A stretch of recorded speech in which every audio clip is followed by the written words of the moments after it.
What really happened with your host, Mike Rivero. You're listening to the Republic Broadcasting Network, where you'll find out what the Fukushima's going on. And aloha, America. Welcome to our show today. It is Thursday, December 1st, 2016. Sure happy it's Thursday. Sure happy it's Thursday. Sure happy it's Thursday. We have a lot of stuff to talk about today. The phone lines are open, 800-313-9443. Mike is in our control room, keeping us out of trouble, ready to answer the phone when you call on in. So let's get started here. A lot of things developing on this whole recount three-ring circus. And what's going on up in Pennsylvania, originally, it's a very confusing mess, which is why really we ought to have a standardized set of election laws for the entire country.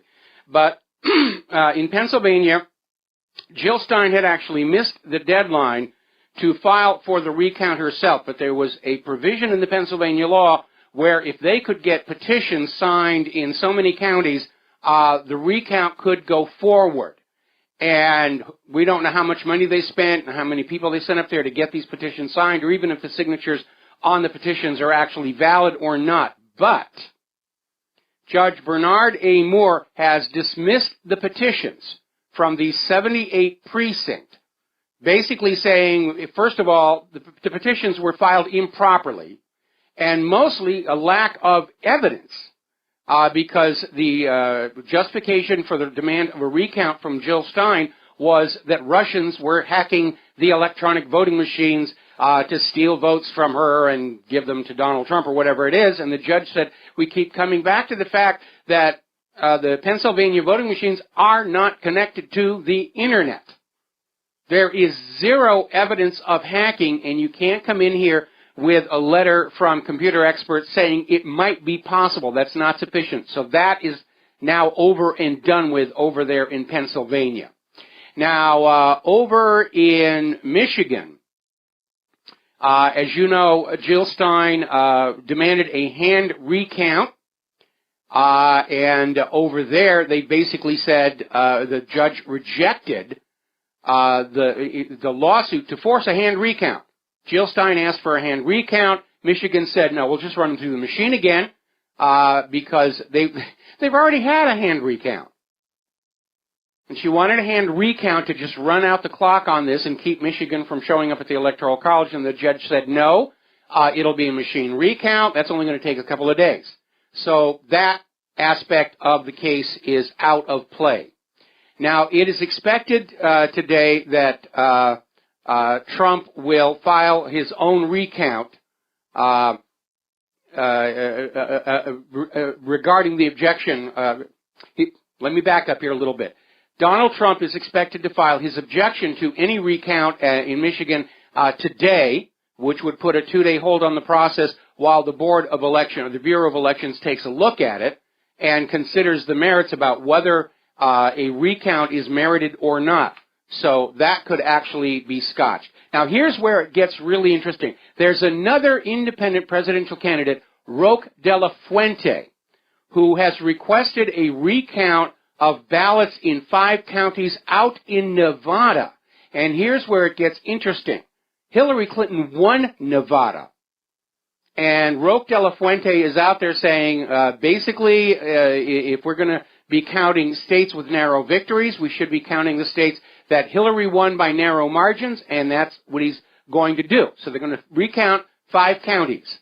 If the discrepancy is greater than 1% for either Roque de la Fuente or Hillary Clinton, that will mandate a statewide recount. Wouldn't that be an embarrassment if Hillary's election fraud surfaced out there in Nevada, and Nevada was given back over to Donald Trump?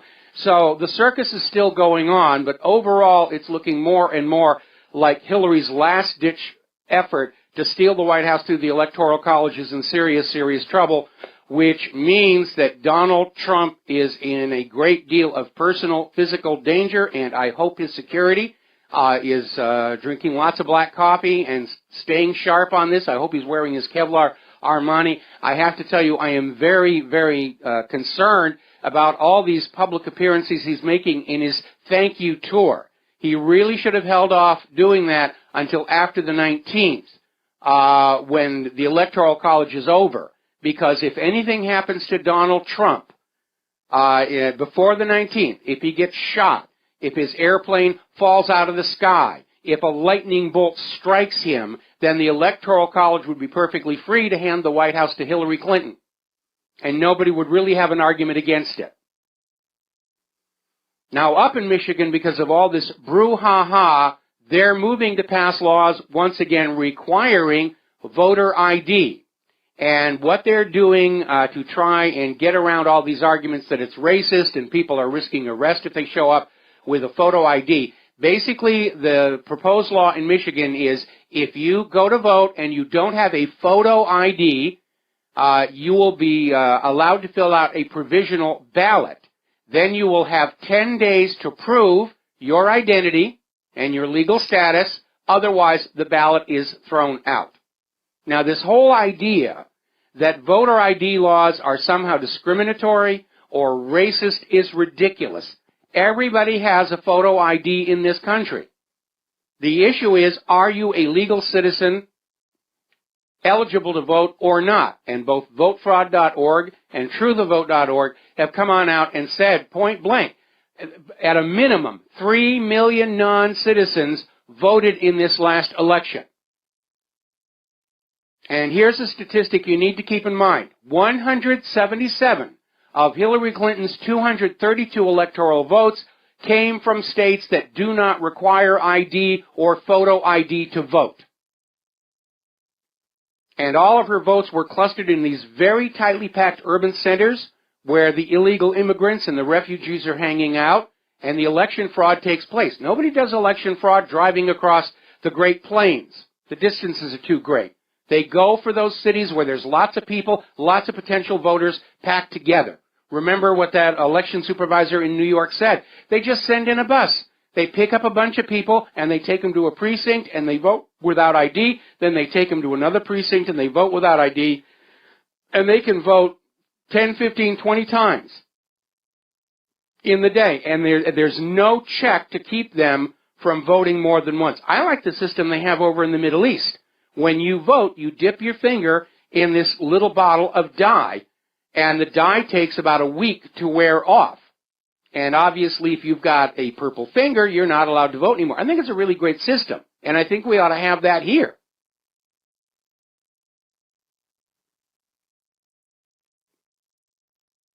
Now, out in California, everybody's saying, oh, all those wacko liberals, they voted in Hillary Clinton. Hillary Clinton won California. She may have won it with the illegal immigrant vote because of the high concentration of illegal immigrants that are in that state. But here's another reality. Donald Trump won 25 counties in California. It wasn't a clean sweep at all. Trump didn't lose California by much of a margin. If you look at the precinct maps and the county maps, Donald Trump swept this entire nation. Hillary's entire vote totals were concentrated in those urban centers, those democratically controlled liberal cities that are havens for the illegal immigrants and the refugees.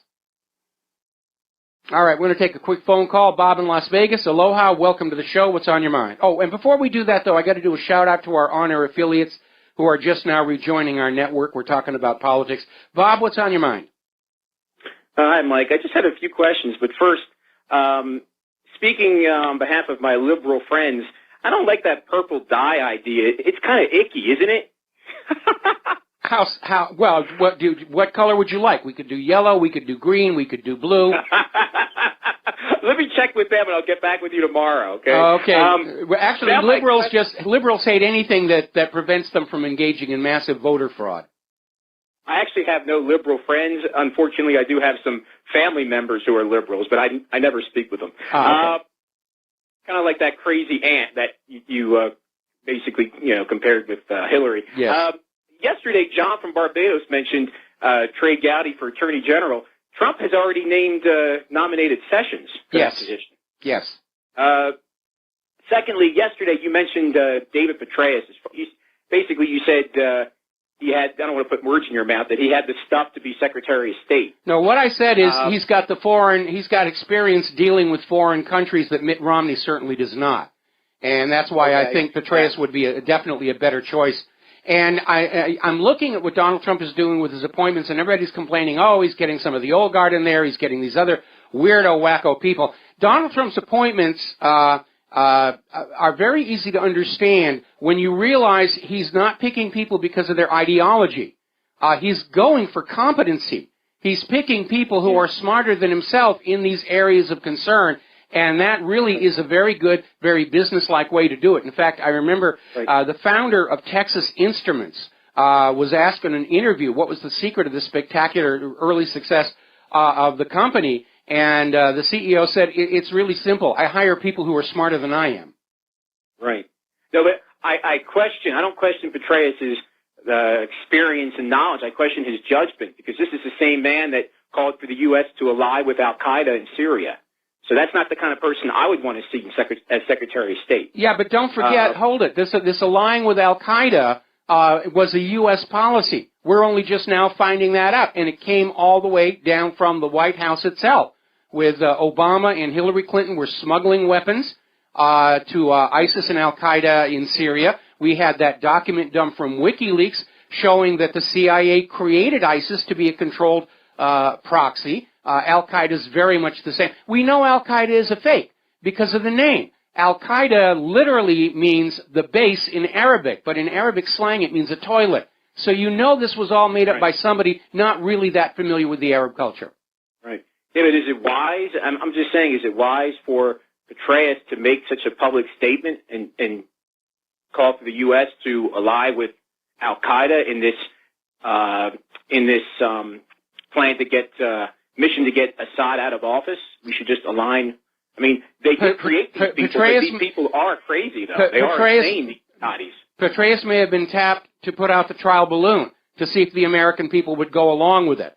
And it failed. And you'll see that a lot. And it's usually a big problem for the people who are tapped to do it. They say, we need to float this idea. You're the one who gets to go on TV and say we're going to ally with Al-Qaeda. And I'm sure Petraeus may not have been happy about that, the way Colin Powell was very unhappy over being forced to go into the UN and show a little bottle of talcum powder and claim it was anthrax. Yeah. Mike, my last question was, you had mentioned Obamacare. You said a few months back or a few weeks back, you had said that a lot of these health insurance companies are pulling out because they're losing money. Yes. But then a few days ago, you said because the young people and the young healthy people aren't signing up. Okay, that's why. But a few days ago, you said these healthcare companies are making money hand over fist. I said the big pharmaceutical companies are making money hand over fist with rising prices, and that's another piece. That's another part of the pressure on the health insurance companies, because they're having to cover more and more of these skyrocketing prices for pills and treatments. And it's a very messed up system. As a matter of fact, I'm working on an article right now about how we need to go back to a system of thinking in terms of preventing illness rather than allowing illness to happen and then seeking to turn it into a profit center. Right. Oh, Mike, one final thing. I saw something on LouRockwell.com by Lawrence Vance mentioning this recruitment problem for the military. Do you know that 40% of the military come from 6 states? 6 states only. I'm sure they're mostly from the South. Most of the enlisted personnel come from the South. Most of the officer corps comes from the North. Yes. So, something to put out there. Well, pardon me, most of the officer corps comes from the North because that's where all the military academies are located.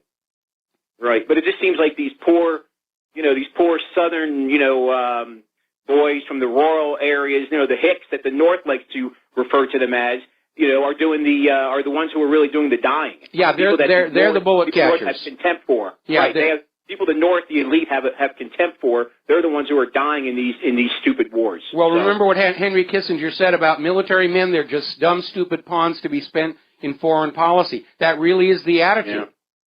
Yeah, it's a shame. I mean, like you always say, the parents should sit down with their kids and say, don't go near the military. Avoid these recruiters. Don't pay any attention to them. Well, unfortunately, recruiters are allowed to go onto the campuses of the high schools and directly approach the kids, and the schools can't prevent it, or they lose their funding. And it really is stacked up. And I often wonder, all these military-style games that are being given away for free, and yes, it's a come on, you got to buy bigger bombs and stuff down the road. But there was one that was actually created by the U.S. Army and literally given away for free as a promotional device. And I wondered if they were like keeping track of the people who were scoring really high in order to put the focus of recruitment on them. I guess that's another reason for the offshoring of these manufacturing jobs. So these poor suckers have no other employment options except to join the military. It's an economic draft. It really is. And Claire and I got to see that up close and personal a few years ago. We were going down to a restaurant that, well, it's not there anymore. And it's located in this same part of the mall where all the military recruiters are. And there were a whole bunch of kids just standing there. And we just stopped and talked with them. And they'd all signed up for the Air Force. They were waiting for the bus to take them wherever they were going to go. And we expressed our concern about, with so much war going on, was this really a best option? And they all basically said the same thing. There are no jobs here for us, and it's either sign up with the military or be homeless. Yeah, that's sad. Well, okay, thank you, Mike. All right, thanks an awful lot. We're going to switch over to Steve in California. Aloha, Steve. Welcome to the show. What's on your mind? Well, I was just thinking about appointments, and just out of curiosity, what do you think Alan Keyes? Do you think he might fit in the administration or not? What position do you have him in mind for? Well, he's conservative, and he seems like a pretty bright guy. I'm not sure where, but it just seems to me his intelligence, he's not... I think he's just a pretty sharp guy. I've heard him talk, and I think, he'd fit in somewhere. I'm not sure where, but... Well, there are only so many positions to hand on out in the cabinet. In fact, Trump is already talking about removing the cabinet post of Director of National Intelligence and just interact, directly with the intelligence agencies. But Trump can have as many special advisors as he wants. In fact, there's even a term for it in the White House. It's called the kitchen cabinet, which is the people the president will meet with for breakfast in the White House and sit around, and it's a very informal ad hoc group. And I imagine that Donald Trump will probably invite a lot of people to take part in that because, it's all very unofficial, and you can just bounce ideas off of them. Keyes might fit in very well there. Has Ventura's name been out there yet or not? Say again? Ventura? Has Jesse Ventura's name been brought up at all? Unfortunately, no. Well, Jesse Ventura may be just a little bit too colorful for Donald Trump's taste. Okay, one last one. I know you may think, well, he's a little bit old, but he is a sharp guy, and he definitely knows the Middle East and world affairs really well, and I would say Noam Chomsky, at least as an advisor. What do you think about that? For my own personal taste, he's a little too pro-Israel, and I'm not going to argue against him because of his age, simply because I'm getting older myself. But he is very inflexible in his thinking. And I think one quality that Donald Trump is going to be looking for, or should be looking for, in all of his appointments are people who are willing to be flexible and accommodate some of the major changes that this country needs to go through if it's going to avoid a collapse. Well, I hope this whole meeting with Romney is nothing. I really do, because I just can't understand. I think Trump will lose a lot of people's support and respect from people who voted for him, batted for him. Why is he talking to the guy who used personal attacks on him? I have no clue, but I don't know. I think he's going to lose some fans, some base. Well, Trump has got a lot of favors to pay back to his supporters, and probably he's getting phone calls from his top donors saying at least meet with Mitt Romney. And so Trump has met with Mitt Romney, but it doesn't look to me like he's very seriously considering Mitt Romney for Secretary of State, primarily because Mitt Romney does not have any foreign policy background whatsoever. He's a classic money junkie. Anybody who's seen that film when Mitt Romney came to town knows that. But, Trump does owe a lot of people for the support that they gave him to become president, and he's going to have to pay those favors back. And very often it's somebody calling up saying, at least meet with X, Y, Z. And so he's had the meeting, and he comes back and says, I had the meeting, I'm not impressed with the guy, and we're going to go with Petraeus or something. Anyway, we've got to take a break for commercials. I hope that's the situation. All right, we'll be right back. And aloha, America. Welcome back to the show here. We're going to go back to the phones. Peter in Los Angeles, welcome back to the show. What's on your mind today? Well, Michael, can you hear me, Mike? I can. There's some problems with the line, but I can hear you. Okay. I just wanted to put my 2 cents on the Secretary of State thing, appointments, and I'm not for Mitt Romney at all. However, at least he ran a business that was international, which is more foreign policy experience than Hillary had. However, I think he's totally unsuited. I would not pick him. And I have an issue with American foreign policy and diplomacy. We really don't have diplomacy. Our diplomacy is the Pentagon. It's well, that's what Trump is going to. That's what Trump has promised he's going to change. He's already out there talking about going back to being friends with Russia, going back to being friends with China. That's what he campaigned on, and every indication is that is what he wants to do. Because he understands, peace through commerce is preferable to blowing everything up. And I wholly agree with him, and I hope to God he's going to do that. But I think Petraeus, as a general running, it's the wrong message, and his first inclination would be to use the force anyways. He wasn't even all that successful a general, frankly. But hang on. Okay, Petraeus is not in charge. Petraeus' job is going on out and interfacing with the rest of the world, but policy will be set by Trump. When we find out that Hillary Clinton was out there with all the stuff that was going on in Benghazi, the indications are, she did not do that on her own. The smuggling of weapons to ISIS and Al-Qaeda, she didn't just up and do that all on her own authority. That came down from the White House. And Petraeus may have his own opinions about what's going on, but ultimately his job is to carry out the policies set by the president, or he'll be fired.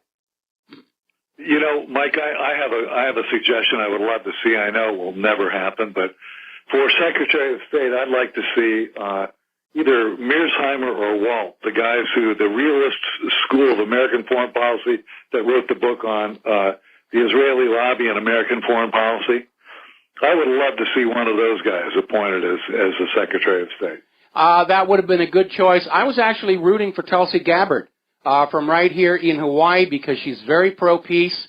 She has been very vocal about opposition to the war, which is a very courageous stance to take in a state with such a high military presence and so dependent on military spending as Hawaii is. And she's quite a lady. I'm trying to get her on the show here. She's heading up to the Dakota Access Pipeline protest this weekend.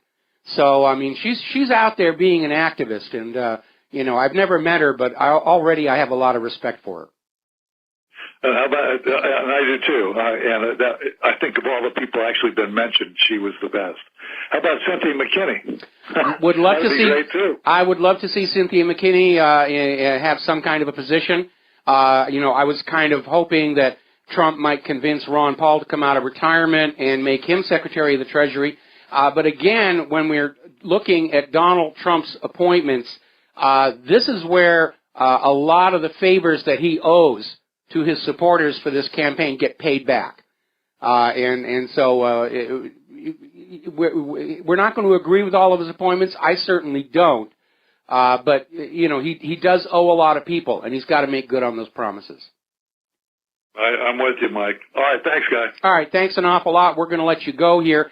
Getting on back to the news, those members of Hillary's fanatics, I think we need a new name for the Hillaryites. The Hillaryites are still out there screaming that Hillary should be president because she won the popular vote. And you keep telling them the election system isn't set up on popular vote, or Trump would have campaigned in just 4 states and still would have won. And in any case, you cannot claim that Hillary Clinton won the popular vote when there were so many illegal immigrants voting. So Bill Mitchell comes on out, and he's got a comment about the corporate media, because the corporate media is out there saying, oh, no, there wasn't a problem with illegal immigrants voting. I mean, there's no way they could vote in the election. And, this idea that Russia can hack our elections, but the illegal immigrants can't vote. There are fewer barriers to voting than to getting across the border, and they got across the border. And if they're being lured in with promises of all kinds of free stuff, if they will vote for Hillary Clinton, they're going to go ahead and do that. I mean, by definition, these people are criminals the moment they step across that border. We got to take another break here for commercials, and we will be right back. And aloha, America. Welcome back to the show here. And over at Newsmax, there was this article in which Ed Klein comes on out and says the only reason that Hillary and Jill Stein asked for a recount was because all the people close to Hillary, Huma Abedin, Chelsea Clinton, Sidney Blumenthal, basically said it would lift her spirits to ask for a recount. Poor Hillary is looking weepy. She looks 10 years older. She's very whiny. She's been drinking heavily. Poor baby. And that's the whole reason for the recount. Now, what they were trying to do was hide the real agenda, which was to tangle up Wisconsin, Michigan, and Pennsylvania in Florida 2000-style legal wrangles so they would be unable to send electors to the Electoral College December 19th. That would narrow the gap between Trump and Hillary, and it would only have taken 15 defecting electors to steal the White House for Hillary Clinton. And, according to InfoWars, in turn citing TV host David Pakman, Hillary already had 15 electors that were supposed to be voting for Trump, ready to defect and vote for her. That's how close it came. But because of the judges' decisions in Pennsylvania and Wisconsin, it looks like that plan has fallen apart. Now, there was an article here pointing out how Jill Stein hired a DNC lawyer for the Michigan recount effort. And they point out it does look really, really bad, but it's even worse than that because under campaign law, it is actually illegal for the campaigns to collude with each other against a third party. And apparently the GOP in one of these states has already filed a formal complaint with the Federal Elections Commission. Now, Donald Trump has asked Obama's appointed federal prosecutor, Preet Bharara, to stay on in the administration. And Bharara has been very busy investigating Anthony Weiner, the Clinton Foundation. And so it looks like Donald Trump, contrary to that fiction peddled by the New York Times, Donald Trump is going to criminally investigate Hillary Clinton. And it's a reminder that Donald Trump's appointments are not based on ideology. He's going for competency. He's trying to find the people who are best going to be able to do the job he needs them to do. He's thinking like a business manager, not like a politician. And that, to me, is a very, very positive sign. All right, let's take a phone call here. Steve in North Carolina. Aloha. Welcome to the show. What's on your mind? Mike, where's Julian Assange? Packing his luggage over at the Ecuadorian embassy, I would imagine. Well, nobody's heard from him for 33 days now, 35 days. No, he's been keeping a low profile while the United Nations went through this whole resolution that he should be freed. And Great Britain was trying to appeal it, and the UN slapped them down. So the United Nations has basically ordered Julian Assange to be set free immediately, and I imagine, Assange will be out there doing the media circuit here any time now. But I imagine he's packing his bags over there at that embassy. I just hope he stays out of small airplanes and suburban Washington, D.C. parks and avoids walking by vans in the street with the engines running. All right, Mike, I sure hope so. Okay? All right, thanks an awful lot for the phone call. We're gonna let you go here. Now then, apparently Hillary's spoiled brat people, the Hillary-lites, are still throwing tantrums. They're still attacking my server. They're still behaving like spoiled children who are having to squeeze their Play-Doh in the safe spaces because they didn't get what they wanted here. And apparently over in Kansas City, a mob of black teens apparently assaulted a middle-aged white man who they suspected of voting for Donald Trump. And it's been classed as a hate crime. They just seriously beat him up. Apparently a Navy veteran's home has been vandalized and torched by Black Lives Matter because he was a Trump supporter. So we're beginning to see the true face of the Hillaryites, as it were. Now, getting on back to the investigations, and Trey Gowdy, I know we all wanted him as Attorney General, but he can still do the job he's doing from right where he's sitting right now. And every indication is he's going to go on. Representative Jim Jordan has vowed to investigate Hillary Clinton regardless of what Trump says. Now, apparently Jordan read that New York Times story and didn't get the follow-up that the reporters on that story just made it up that Trump was not going to criminally investigate Hillary Clinton. She needs time to heal. I don't want revenge, blah, blah, blah, blah, blah. The New York Times reporters just made it up. They misquoted Donald Trump. They asked him point blank in the interview, are you taking the investigations off the table? Donald Trump said no. They didn't quote that. They just took the line about not wanting revenge and the investigations not being a priority, and they turned it into that headline, Donald Trump will not criminally investigate Hillary Clinton. But remember, the New York Times is the real news. And we here at WhatReallyHappened.com and Republic Broadcasting, we're the fake news. Now, Conservative Tribune is reporting that CNN anchor Chris Cuomo, on the air, has basically declared essentially a vendetta against Trump during his broadcast, saying that he will not accept a Donald Trump presidency, that he is going to oppose and undermine Donald Trump's presidency from his throne at CNN. And,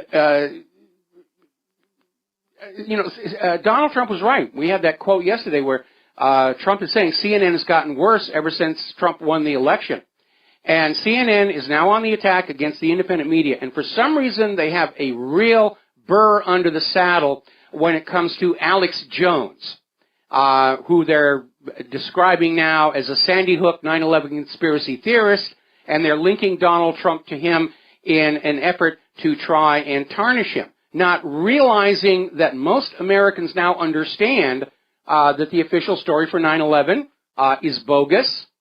A lot of Americans understand the official story about Sandy Hook is bogus. In fact, at this point, more and more Americans are realizing that pretty much everything the U.S. government and the corporate media said is totally bogus. And here's where it gets really weird.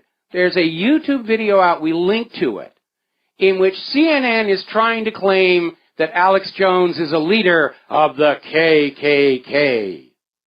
I mean, that's the shark right there. CNN meet shark, shark meet CNN. What are they going to do next? Alex Jones passes gas in elevators. Alex Jones has overdue library books. Alex Jones takes the last cookie. I mean, they've really become almost a caricature. If we saw this on Saturday Night Live, we'd realize what a joke it was. Now, there's another article that came on out over in Zero Hedge where Martin Armstrong, his numbers that he is looking at is saying less than 1 in 3 Americans trust the corporate media. There are polls indicating that it's actually much lower than that, but even less than 1 in 3, that's bad. And he's out there saying that if the corporate media continues this adversarial position against the independent media, if they keep trying to prop up Hillary and attacking Donald Trump, they're only going to doom themselves. The younger generation isn't buying newspapers and magazines. They're getting everything online, and they're coming to the independent media to get it. The corporate media is beginning to fade away. The corporate media is about to become as relevant as FM radio.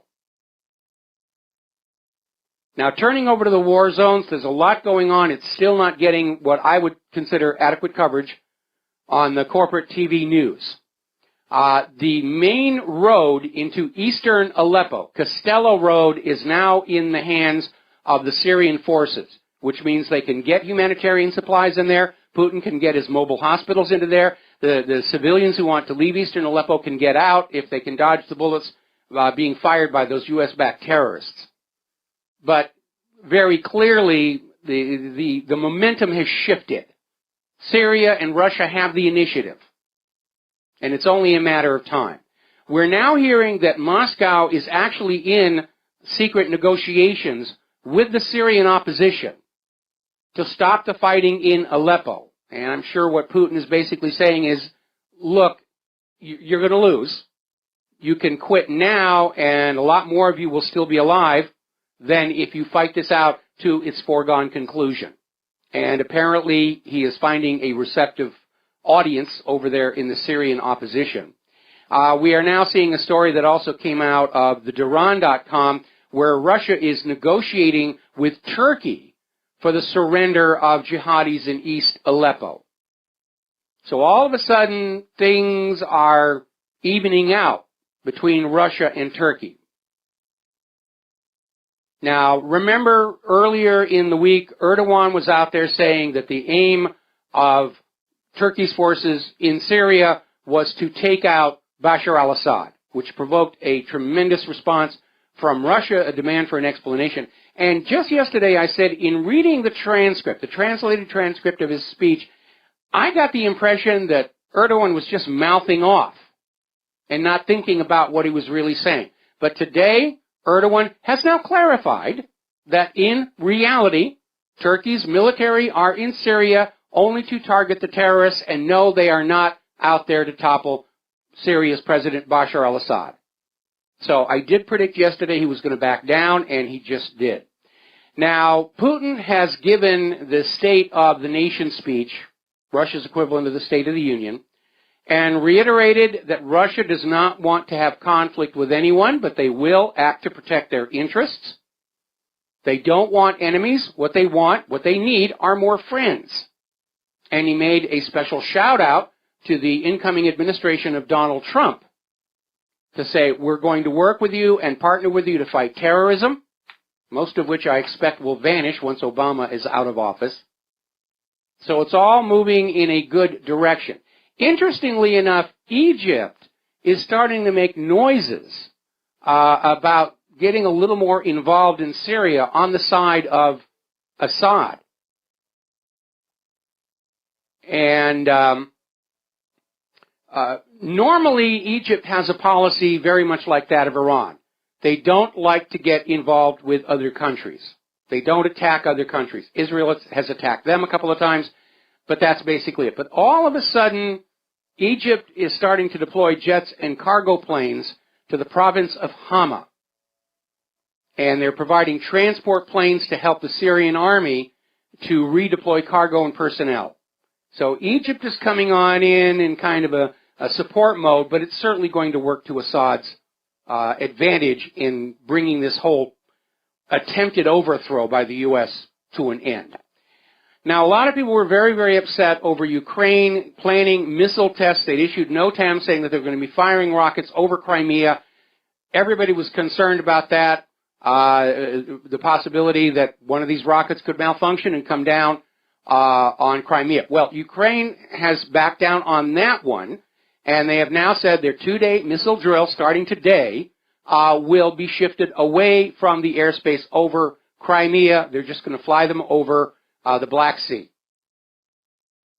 In this story, however, which I linked to the Reuters version, Reuters is still pushing that whole thing. You know, Ukraine is sidestepping a possible confrontation with Russia, which annexed the peninsula in 2014. No, Russia did not annex Crimea. Shame on you, Reuters. Double shame for standing up there and claiming you're the real media and we're the fake media. What happened, one more time, the Crimeans held a referendum and voted to secede from Ukraine following the U.S.-backed coup d'etat in Kiev. Crimea has the right to do that under the United Nations Universal Declaration of Human Rights. Then after they had declared their independence, they held another referendum in which they voted to ask Russia to merge with their republics. That one had landslide, 90% plus. And that's what happened. Crimea didn't want to be part of the U.S. empire anymore. They broke away, as they're legally entitled to do under international law, and then they said, hey, can we join with you guys? And Putin said yes. That's what happened. There was no annexation. Reuters seems to think that if they keep repeating this at you over and over and over and over and over and over again, that you will just someday believe it. It's amazing. All right, story out of inside Syria. And they start off mentioning about how CENTCOM announced the death of an American soldier in Syria last week. And then they basically take the Pentagon to task for their claim that this is the first time a U.S. service member lost their life in combat inside Syria. And questions that claim, given that U.S. troops have been illegally present in Syria quite a long time. Now, if you are my age, and I feel sorry for you if you are, you will remember how we, the American people, didn't learn just how many of our kids died in Vietnam until after it was all over. The numbers were always low. Oh, we lost a few. It's a tragedy, but it's only a few. And then after it was all over, they finally came out and let us know that some 60,000 Americans got killed in Vietnam. That's why that war memorial in Washington, D.C. is as big as it is. They had to fit all the names on there. Now, over in Great Britain, Parliament has basically voted down a motion on whether former Prime Minister Tony Blair should be held to account for allegedly lying Britain into the Iraq War. And the members of Parliament ruled that Tony Blair did not deceive Parliament, therefore there should be no investigation. They're actually telling the truth. Parliament knew exactly what was going on. Tony Blair deceived the British people. And he should be held to account for that. Now, let's get into the economy because we're seeing this just rush toward the cashless society. And over in Italy, one of their banks, Modi, is already taking all currency over the equivalent of $7 US out of circulation. And what they want to do is move all transactions onto the bank plastic card. Same thing they're talking about all over Europe and here in the United States of America. Why? Because the banks will charge you a fee for handling your money for you. You don't have to pay a fee when you reach into your pocket and pull out a piece of paper or a coin and pay for what you want. The bank wants to charge you a fee for everything that you do. And they're talking now a transaction tax. Now that all transactions go through the bank, they will tax you on them. We got to take a break for commercials, and we'll be right back. And aloha, America. Welcome back to the show. We're just now getting word that Donald Trump has chosen retired Marine General James Mattis to be the Secretary of Defense. And Mattis is an experienced soldier. He's been in battle. He's led operations all across the Middle East.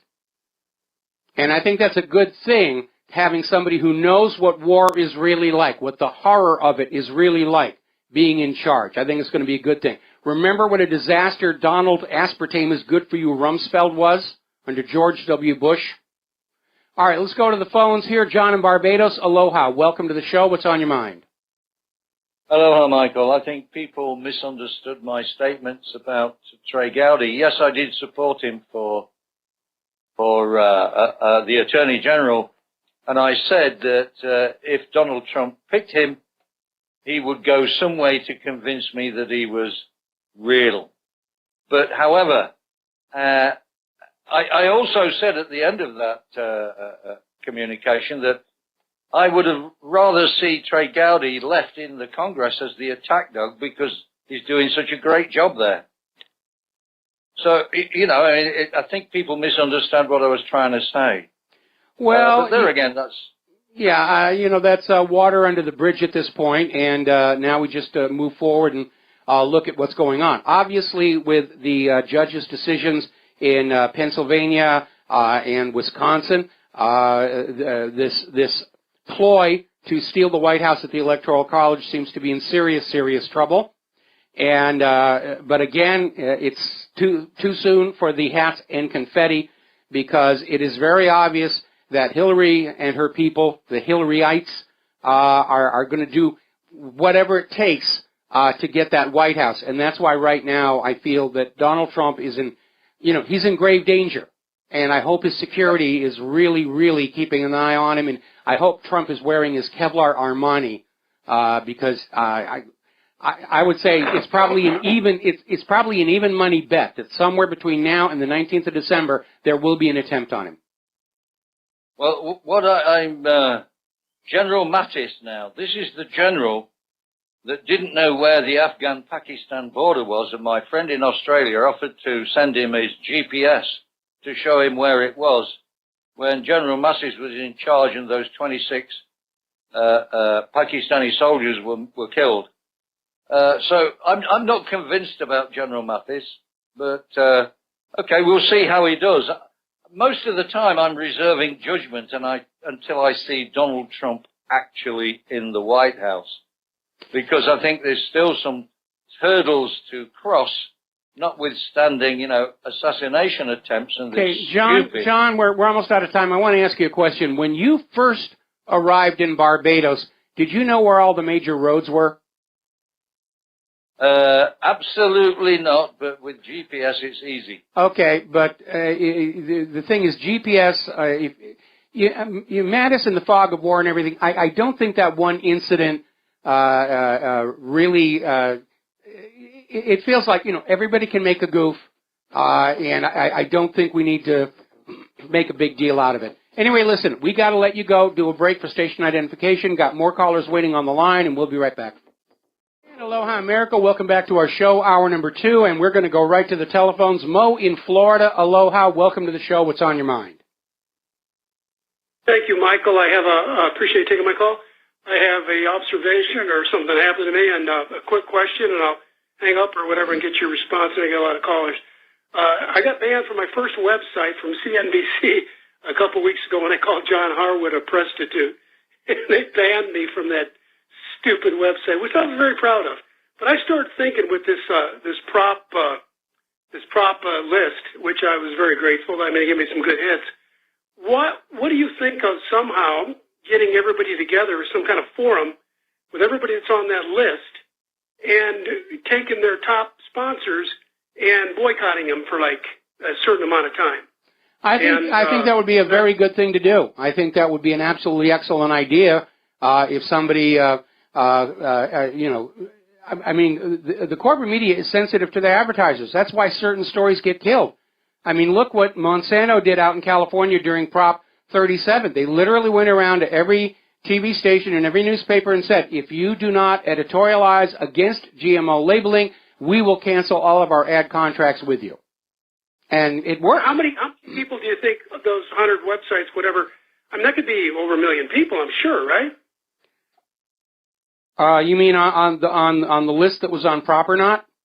Yeah, if you took all the listeners, added them all up, yours, Alex Jones, everybody. Oh, millions. Millions. Millions. I mean, those people would love to just boycott their top 3 advertisers. I mean, that would hit them hard. Yes, it would. It's a good idea. I can't. All right, Mike, thank you very much. I appreciate your show. Thanks. All right, thanks an awful lot. We're going to switch to Errol in the Netherlands. And Errol, what's on your mind? Yes, hello, Nui Nui. Nui Nui. Nui Nui.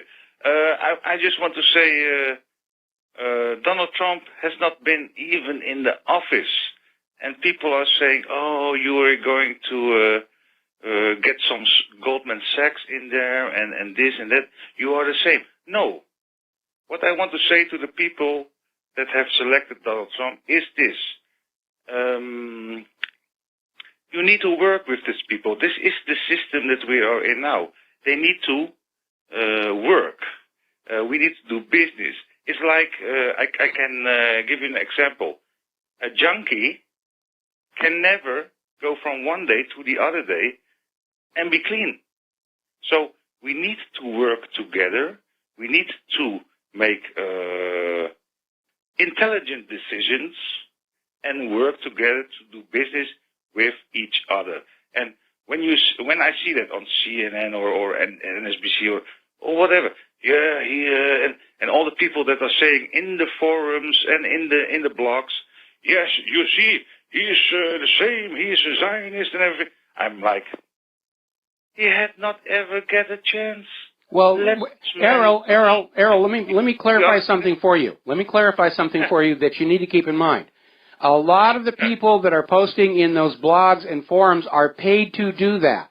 They're not ordinary. Yeah, there are companies, public relations companies that openly advertise, for a fee. They will load up discussion boards with posters to post whatever the agenda is. We know the U.S. government actually created some software where a single disinformation operative can have hundreds and hundreds of fake identities on Facebook and Google and all the rest of it and just pour this stuff out. We caught them on Twitter, posting the exact same message over and over again underneath thousands and thousands of different names and identities. Yep, I know. And that is the interesting part of it. They made software, and what you said, there are paid shills for that to do it. He has not even been in office. So give this man a chance. Again, I will say this again. A junkie, let's say a money junkie, does not get clean from one day to another. So we need to see, he must work with those people because that's the system where we are living now in. He cannot say like, okay, throw everything there and there. That's war. That's not good. No, it's not good at all. Exactly. And you need to have a dialogue with them. You need to speak with them. You need to see what interest there is. We need to see what interest there is for all of us. Well, Errol, it's a noble idea. It's a noble idea, but here is what's going on. In the case of Hillary's supporters and Hillary, you're dealing with this drug money corrupted cartel that has had an iron grip on the throat of the country for 30 years, going back to the Iran-Contra scandal, and probably before that, all the way back to Vietnam when they were smuggling heroin into the U.S. inside the body bags of our dead soldiers. And these are people that you're not going to be able to communicate with because they're coming from a position of being afraid of jail. They're fanatics about their ideologies. When we look at all these Hillary supporters who are still out there vandalizing Navy veterans' home, beating up people they think are Trump voters, you're dealing with brown shirt fanatics. And it may be a waste of time to try and engage with them rationally and logically. They're not rational, primarily because the Hillary Clinton campaign was being run as a personality cult. And that's what all of her followers are. They're behaving just like people who are mind slaves of any kind of a cult leader. Anyway, Errol, gotta let you go. Got a bunch of calls I need to get to. Got a bunch of news I need to get to. We're going to switch real quick. Oh, first of all, we're going to do a shout out to our on-air affiliates who are rejoining our network here, and then we're going to talk to Frank in London. Aloha, Frank. What's on your mind? Yeah, hi, Mike. Just to follow up on two topics, how government are so overbloated with staff. And the other one is, I think people are jumping to conclusions about Trump too early. I think what it is people need to understand the entrenched system and the entrenched personalities, that rotten core that is in Washington. You can't really just sweep it overnight. It's a lot more. It's a lot more work to be done. It's a lot more sophisticated I'm in agreement. than we realize. I'm in agreement, and I've been telling everybody ever since Trump won the election. You're not going to sit back and relax. Anybody who thinks Donald Trump is just going to go on into Washington D.C. and make everything all better all by himself, you're living in a dream world. Our work is really just now beginning. We're going to have a president who understands what the real problems of this country are. But we Americans are going to have to stand shoulder to shoulder with him and create this incredible wave of political support for the changes that he needs to make. And we're going to have to stand there and glare through those windows in all those offices of the senators and the representatives and send them a very clear message. You remember you're supposed to represent us. Not Israel, not Monsanto, not Big Pharma, not Wall Street. Okay, you work for us. And anybody who fails to remember that and abide by that, we're going to do to you next election what we did to Hillary this election. And that's a message that they're going to be receptive to right now. Because this election in 2016 shocked everybody. They thought they had a lock on the political system, and now they're realizing All of their names are written on those office doors in Congress in dry erase marker, and we, the people, have got the rag. Yeah, well, I don't know if you have the same problem in the U.S., but I work for local government, and people low down the strata like myself, we're getting more and more and more responsibilities, more and more cutbacks, yet you've got people who are supposed to be head of service, and all these sort of people getting about 70, 80,000 a year. And to find out what they actually do, I think you have to resurrect Sherlock Holmes or something. Yeah. That's what's taking place. Yeah, we do have that problem here in the United States. Goodness me. Okay, Mike, thanks. All right, thanks an awful lot. We're going to let you go. Now, up in Canada, as you remember, there was this lawsuit that has been floating through the court system regarding the fact that the Charter for the Bank of Canada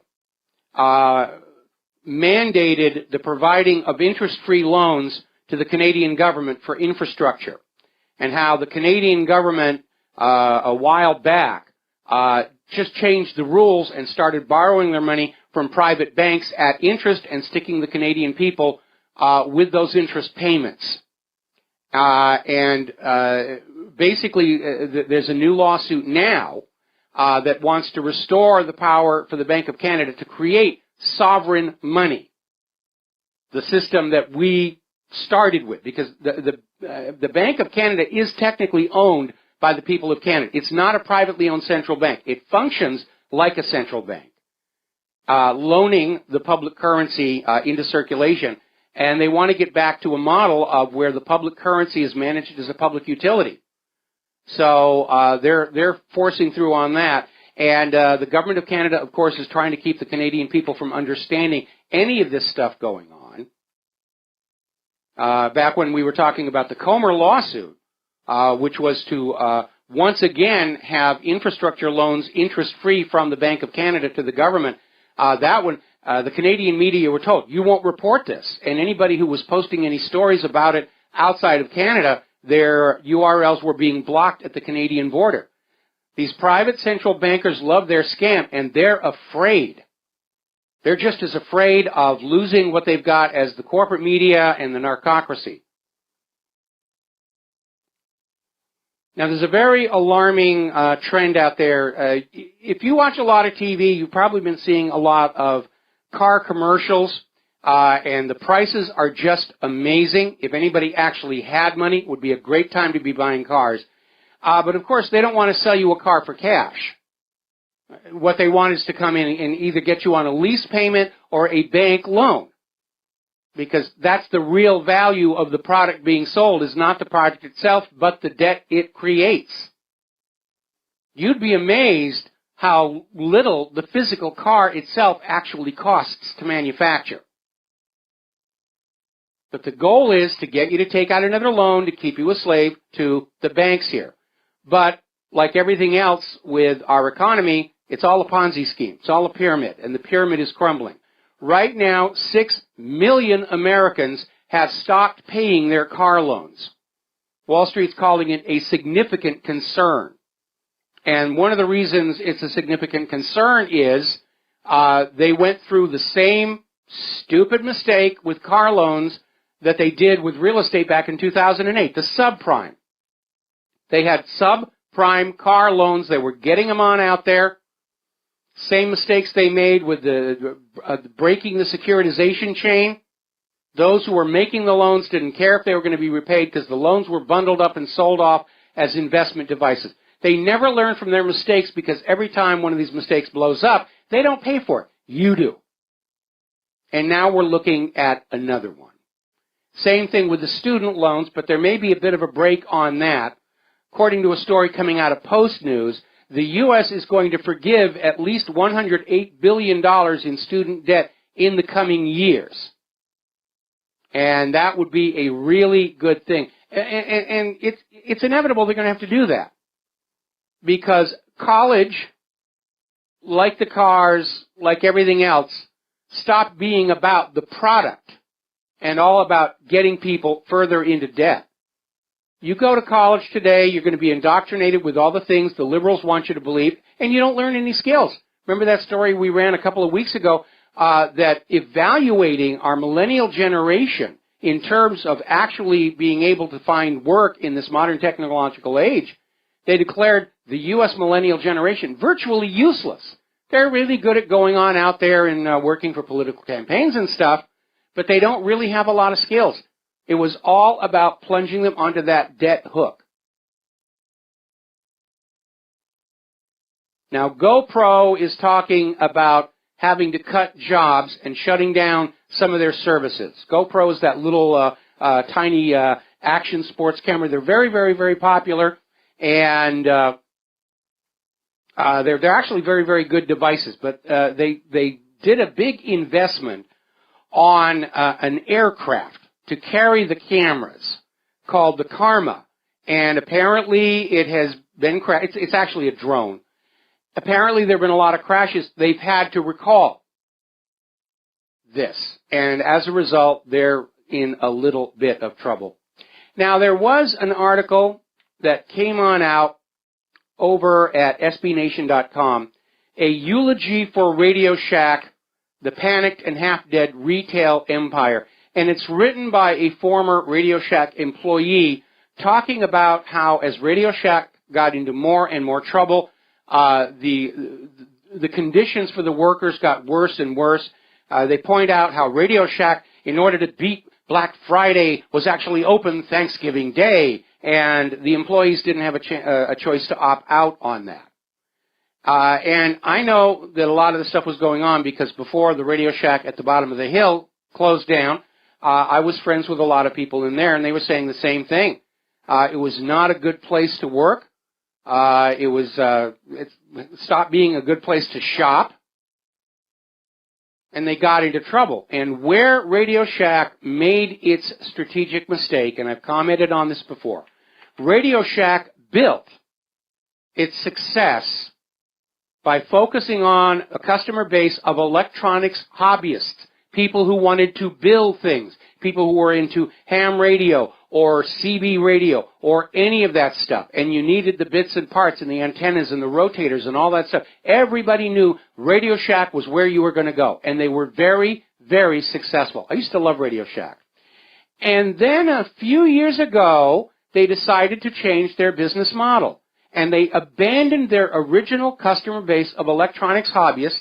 They still had a few things in there so they could call themselves Radio Shack, but it was mostly junk. And they put most of their effort into selling the exact same consumer electronics that were being sold by dozens of other retail chains. And they could never capture a significant part of the market. And that's where they made their mistake. They forgot to stick with the knitting. That was a phrase that Messrs. Hewlett and Packard used to use when they were running Hewlett-Packard back when it was a really successful company and known for the absolute top-shelf quality products they put on out. And people kept coming on in and saying, oh, you got to diversify, you got to go into this and go. No, we're going to stick with the knitting. We're going to stick with what we know works, not get dreams of grandeur. Apparently, everybody's having to cut back, including Sears. Sears is in trouble. They may not survive this Christmas holiday shopping season. And I'm seeing this article about how their service department, this is from governmentslaves.com, their service department has been cut back so much. Sears customers who are buying home appliances are having to wait for weeks at a time without the hot water, without the heaters they bought working, the refrigerators break down. It will be weeks before a service person gets on out there. And that is not a way to build customer loyalty. All right, let's take a phone call. Al in Canada, aloha. Welcome to the show. What's on your mind? Hey, Mike. I hope you and Claire are doing well. Before I start, I was wondering if you could just Google an image. It's called World Money versus World Debt. And you'll see, a little graph there. And it's, I'd like you to look at it before I kind of talk about it a little bit. But anyway, as far as Canada goes with the Bank of Canada, I believe that lawsuit is over now. It was struck down, and the Comer, it's on Comer.org. But Pierre Elliott Trudeau definitely sold out the Canadians in 1974, getting into the G7. And coincidentally, Russia, Putin, wants to take control of their private central bank, and they get kicked out of the G8, which is now the G7 again. But it's about 1.3 or 1.4 trillion dollars in debt charges for the federal debt in this country that have been paid out so far. And municipal and provincial governments would access Bank of Canada for socio infrastructure and all that sort of thing. Exactly what you talk about. Anyway, I'm looking at the graph, the total world money and debt, and to know. Isn't that crazy? Well, it is, except that we understand private central banks, by design, create more debt than money with which to pay the debt to keep us all their debt slaves. This chart documents that. Anyway, we got to take a break for commercials. Thank you very much for the phone call. We'll be right back. And aloha, America. Welcome back to the show. Let's talk a little bit about what's going on with immigration and Europe. Now that this little misunderstanding regarding Erdogan and Assad has been sorted out following a phone call from Putin, it does look like Turkey is, in fact, pivoting over to Russia. They don't want to be part of the European Union anymore. And it looks like Turkey is starting to gather boats to start shipping that huge backlog, if you will, of migrants that are inside Turkey now over to Greece. Now, the European Union at this point doesn't want them anymore. So what's going to happen? Is the EU going to start attacking Turkey's ships in the Mediterranean? I think we ought to take all those migrants and send them back to their homes and give George Soros the bill. Because this was all his idea. The open society. Now, there's another article that came out of Investment Watch blog about how Europe is now filled with populist breakouts following the success of Brexit and Trump. Oh my goodness, the people are deciding for themselves how they want to live. Horrors, horrors. Now, the President of the European Commission, which is the executive committee of the European Union, has now ordered EU member states to avoid any more referendums on leaving the EU because it's on the edge of collapse already. And it may be too late, because over in Denmark, leaders of the Danish People's Party just met with former UKIP leader Nigel Farage and signaled the party is considering pushing for a formal referendum to have Denmark leave the European Union. Now, if Renzi's referendum this weekend fails, we may see the EU collapse, mostly from the euro collapsing. And there will be a lot of chaos because there's going to be a backlash against the migrants. We could see Europe literally descend into chaos, all because George Soros was living out his fantasy of one planet, one government, one golden throne of planet Earth, and all of the world's people blended together.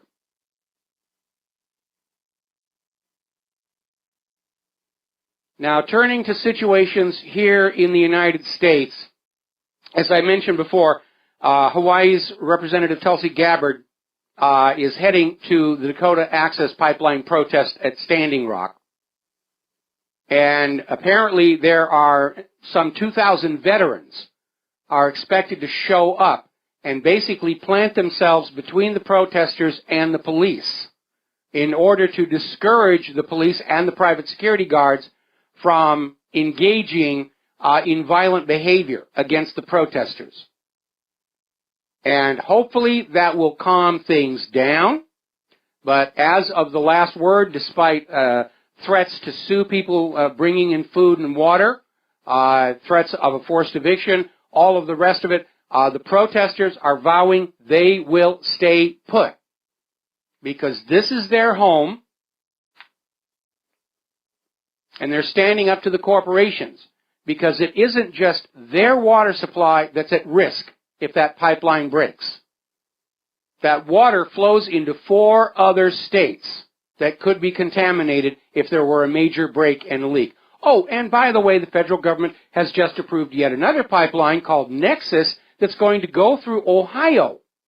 So it will be interesting to see how Americans stand up opposed to the Nexus pipeline while remaining kind of cool about the pipeline going over the Sioux reservations. Now, out in California, the California voters voted through, or at least they've been told they voted through, new gun control measures. Proposition 63, which basically says ammunition has to be bought through licensed ammunition dealers and reported to the Department of Justice. They want to know if anybody's buying way too many bullets. Lost and stolen firearms and ammunition have to be reported to law enforcement, like gun owners aren't doing that already. More about this when we come back from these words from our sponsors.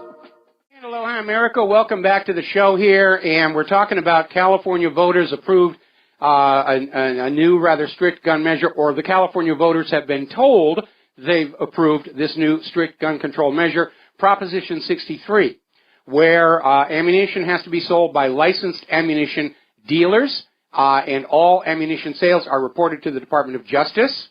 Lost or stolen firearms and ammunition have to be reported to law enforcement, like we're not already doing that. Those convicted of stealing a firearm will be prohibited from possessing firearms. Okay.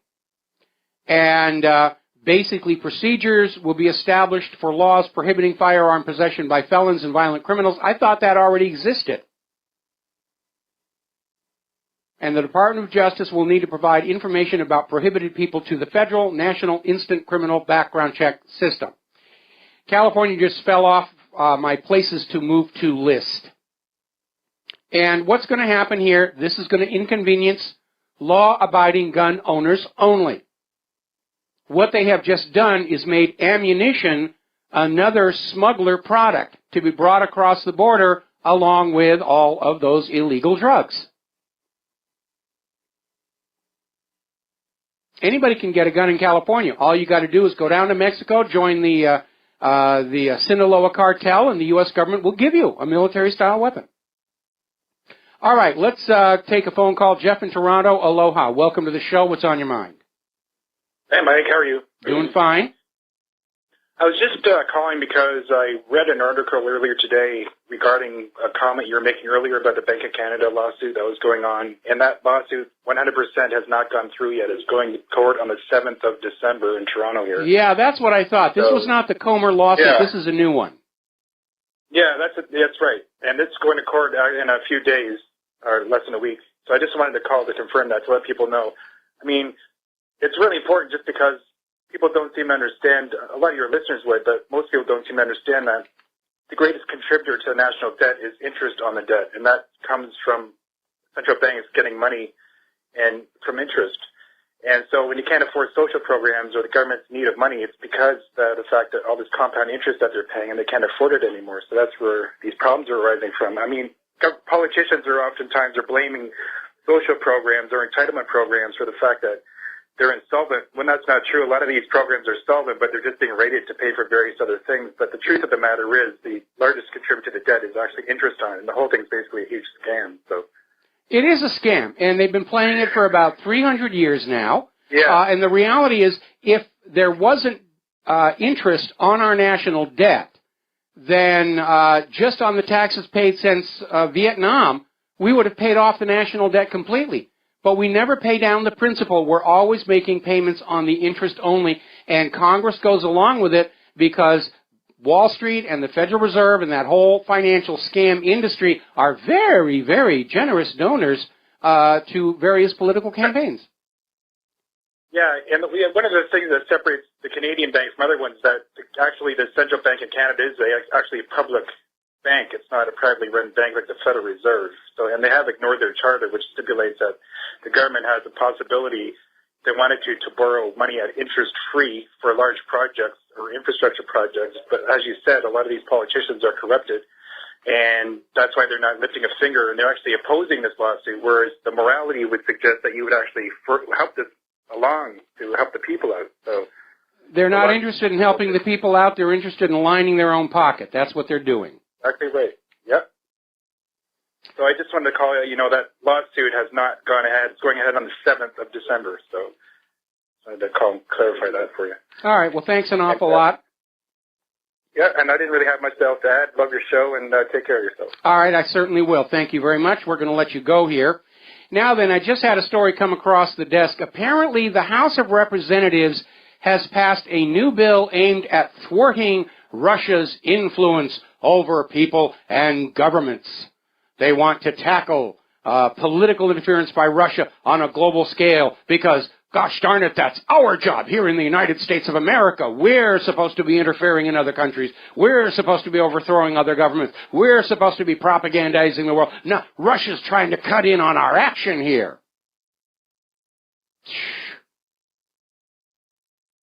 We're at the point right now where there's absolutely nothing the government or the corporate media can do that's going to reverse the trend.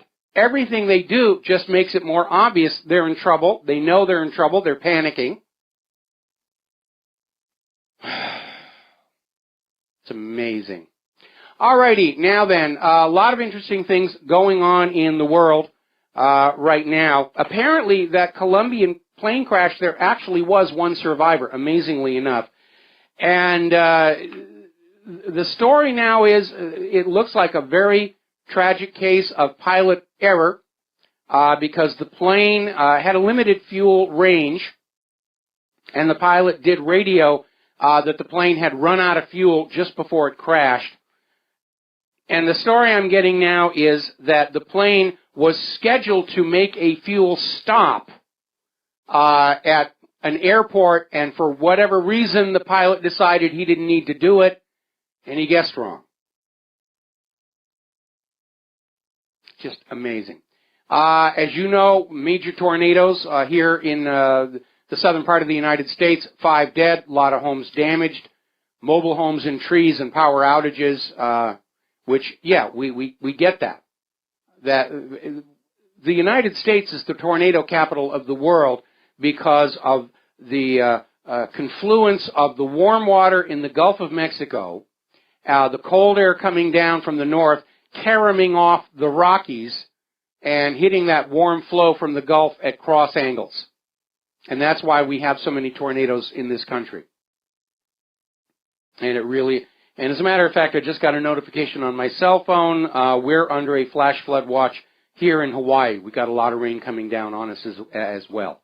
So, this seems like a good opportunity to talk about human-caused global warming. And we're on the warpath here because it's yet another corporate media, government, politician scam. So we're looking now at a story. This is coming out of the Daily Express over in Great Britain. Britain is now set for the coldest winter in 6 years. They're expecting heavy snow starting over the coming weekend. Remember what the Old Farmer's Almanac said. Winter would be late, but it would be very, very hard. It's here. Another story coming out of Climate Depot. This is from climatologist Dr. Roger Pilkey Sr., talking about this low-temperature anomaly. Record cold is coming to almost the entire United States. Low-temperature records set to be shattered. And interestingly enough, though, he's using the phrase anomaly.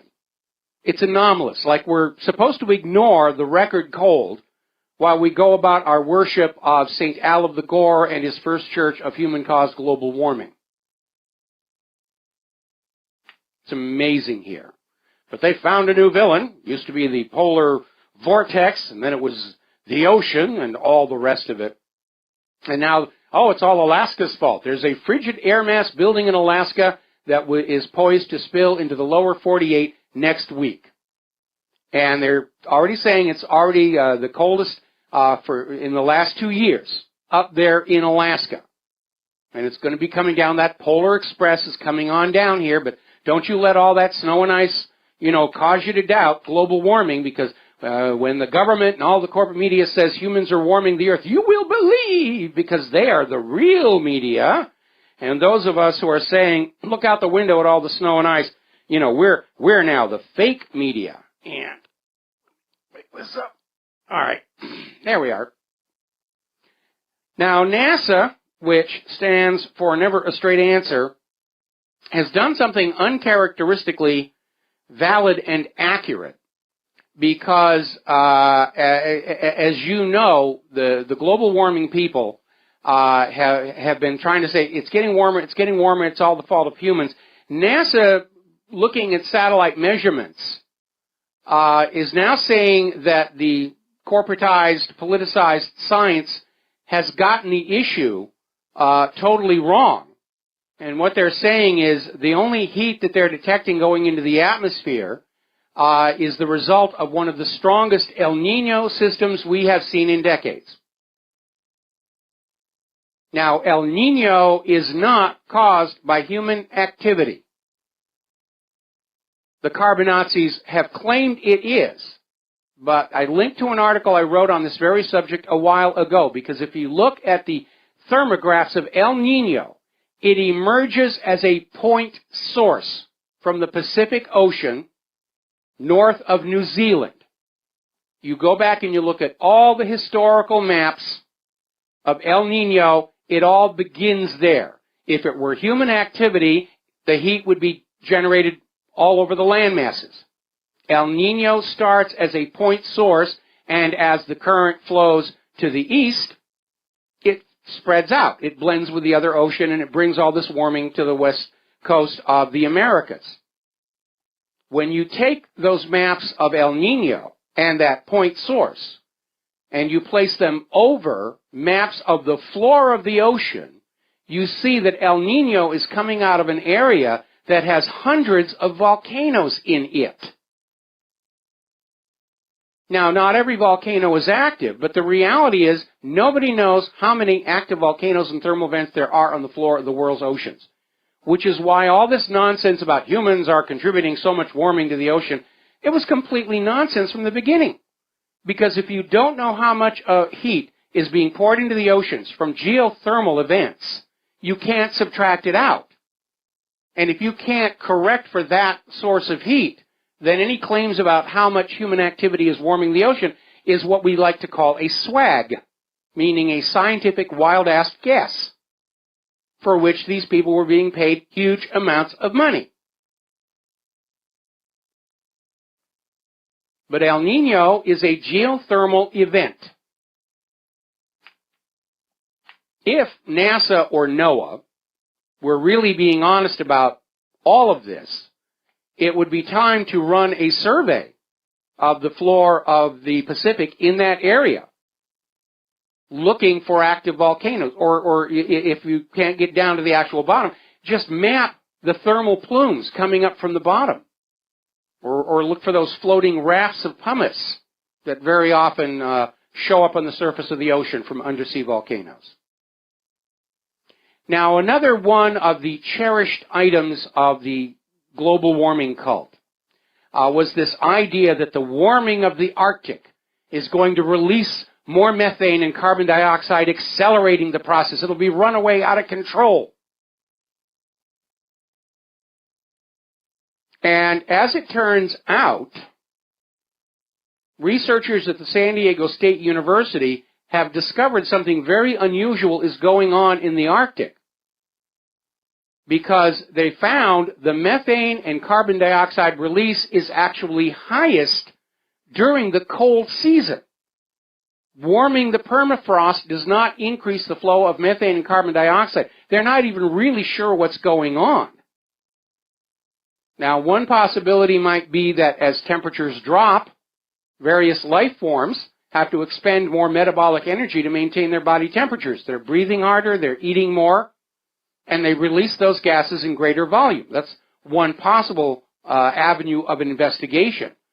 But once again, what's actually going on in the world doesn't line up with the cherished theories of the Carbonazis. Now then, story coming out of the Washington Post, no less.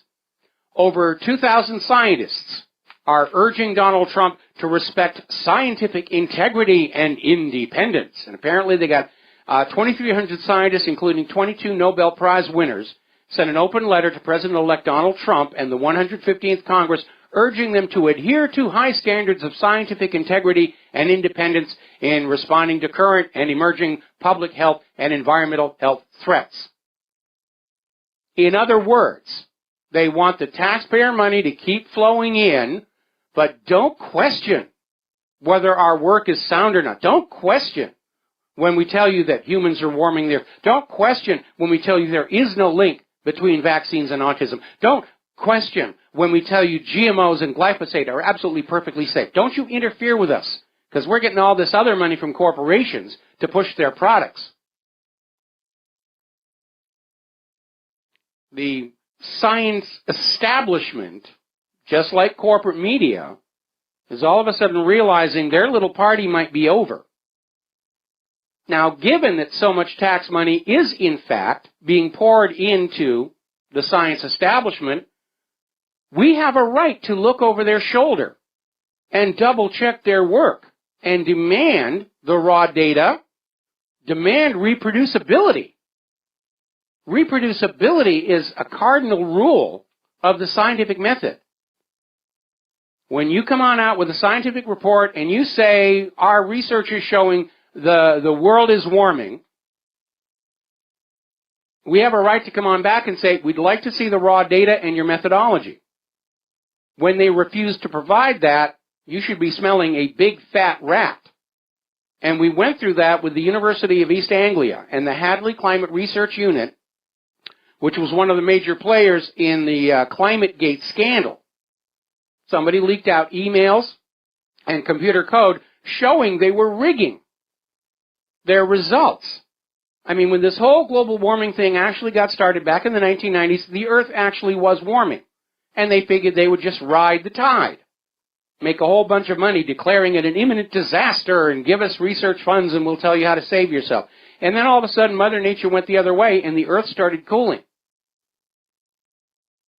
And they literally committed fraud to hide the decline so that the money would keep on going. And when Hadley Climate Research Unit came on out with this declaration that the Earth was warming, and they had the temperature data to prove it, and people said, can we see the temperature data? They had this lame excuse. They had run out of room on their computer and deleted all the raw data. Just take their words for it, because after all, they're scientists. Scientists won't lie to you. It's impossible to lie while wearing a white laboratory coat, after all. And the fact that these 2,300 scientists have written this letter is telling me there is now a moment of real panic going on in the science establishment. That the days of, believe me because I'm a scientist, are long gone. Got to take a break for commercials. We'll be right back. And aloha, America. Welcome back to our show. And I just got an interesting email from a Charles G. Mills of the Fitzgerald Griffin Foundation.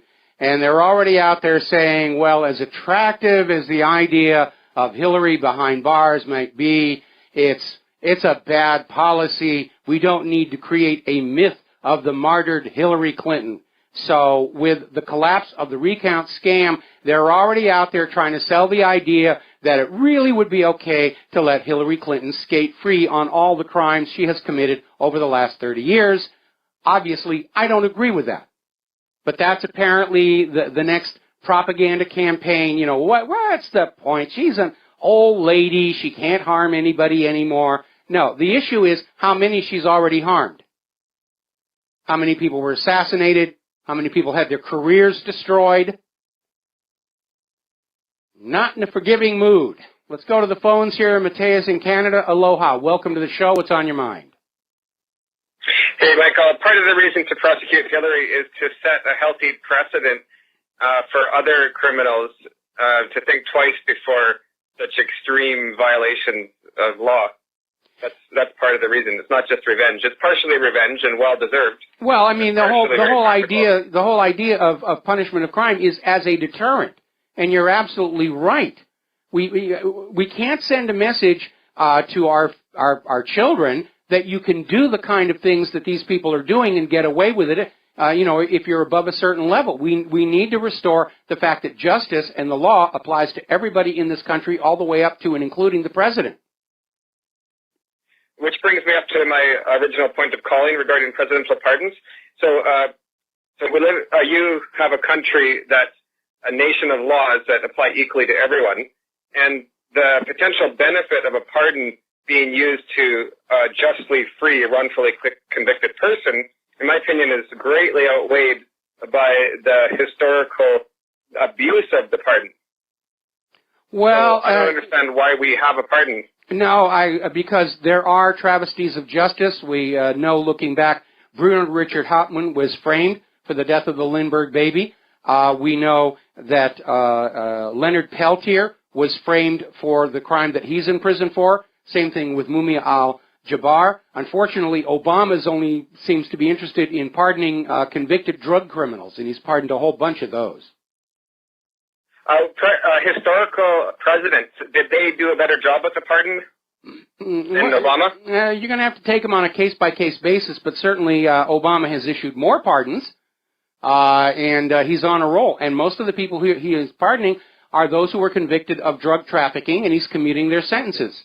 He's giving them get-out-of-jail-free cards. And that's not what I think that we want to see pardons used for. I mean, Bill Clinton was criticized for his pardon of Mark Rich. Gerald Ford, of course, was criticized for his unconstitutional and illegal blanket pardon of Richard Nixon and all of the Watergate criminals. It just seems like dictators and kings have pardon authority, meaning the rules of law don't apply to anyone that they wish them not to apply to. And it just seems really contradictory to have this law of nations and this court system. It's not supposed to be perfect. Nobody claims it's perfect. And so, yeah, once in a while, a person's going to be wrongfully convicted, but it's better than having no justice system at all. Obviously, I disagree. We have to have a way of correcting it when the justice system does make a mistake. Got to let you go here, Mateus. We got to do a station identification. We'll be right back. Hi, America. Welcome back to our show here. Hour number 3. The phone lines are open, 800-313-9443. We're going to go back to the phones. Bruce in Texas, aloha. Welcome to the show. What's on your mind? Aloha, Michael. Thank you for taking my call. Real quick, I want to respond to that article you read concerning the scientific method and the scientists pleading to keep their pipeline open, funding and research. I guess that doesn't apply to the scientific method doesn't apply though to the Holocaust. Yeah, they'll throw you in jail if you apply the scientific method to the Holocaust. In fact, every scientist who's applied the scientific method to the Holocaust gets arrested and thrown in prison. I mean, if you think about it, I think the reason for the success of the Matrix film franchise is people understood at some level it was a metaphor for the real world, that we are constantly bathed in lies and frauds and delusions to keep us under control, keep us doing what the masters want us to do.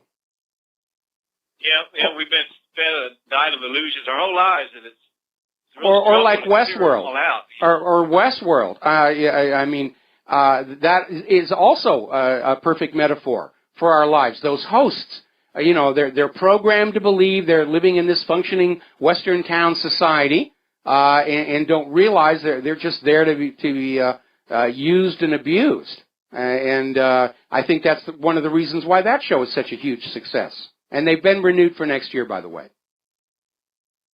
Yeah, I haven't been able to catch an episode of that, but I need to maybe see if I can find it or something. I'm sure it's online and everything. And can I give you some advice? Because J.J. Abrams is the executive producer, and what that means is you need to watch it from the beginning in order, or a lot of it won't make sense. You'll miss a lot of stuff. Same thing we had on Lost. If you weren't watching from the beginning, if you weren't watching the episodes in orders, it wouldn't make any sense. JJ actually broke with TV tradition, where TV series, each episode was its own self-contained story, So when it went into syndication, it didn't matter what, order they were shown at, whether it was the original Star Trek or Big Valley or any of that. They could just grab any of the episodes and show them, and it would make sense. Not with Lost and not with Westworld. You've got to watch it from the beginning. And like I said, I'm a fan. I'm an absolute fan of this show. And every time I go back and I'll rewatch the episodes, I'll pick up things I missed the first time before. It's a fantastically rich story. A lot of thought went into it. They've got some brilliant writers who are working on this thing. Right, I'll look into it. There's a movie that will not be put on DVD, and it was a fairly good movie, and it was produced in I believe the late 70s, early 80s. There's a Vietnam movie called The Boys in Company C. Do you recall that movie? I remember that one, yeah. Yeah, it was about heroin trafficking, and by using body bags to conceal the heroin through the CIA. No, there's a lot of good movies, and no, they're not put on DVD, and you can't find them online. And again, they want them to go away. A more recent example, there was that documentary. It won the Academy Award for Best Documentary, I think 3 years ago now, and it was called Inside Job, and it was about the 2008 meltdown. And it laid the blame where it richly deserved to be, on the bankers and the corrupt traders and everything. And after it won the Academy Award, it pretty much vanished from the American marketplace. I mean, there was a DVD that you can purchase, and I have a copy. And then immediately HBO came out with a movie that told the story from the point of view of the bankers about how they were heroically dealing with a situation not of their own making, and that thing got just constant play. Uh-huh. Before you let me go there, I just want to say my daughter narrowly missed being hit with radioactivity as a result of Fukushima. And perhaps we need to look further to the health condition of the sailors who did get exposed. She was aboard the Abraham Lincoln, and I met her ship in San Diego when it returned from their Westpac float. And they were stationed there off of Japan, right? So 2 days before Fukushima, they were relieved by the USS Ronald Reagan.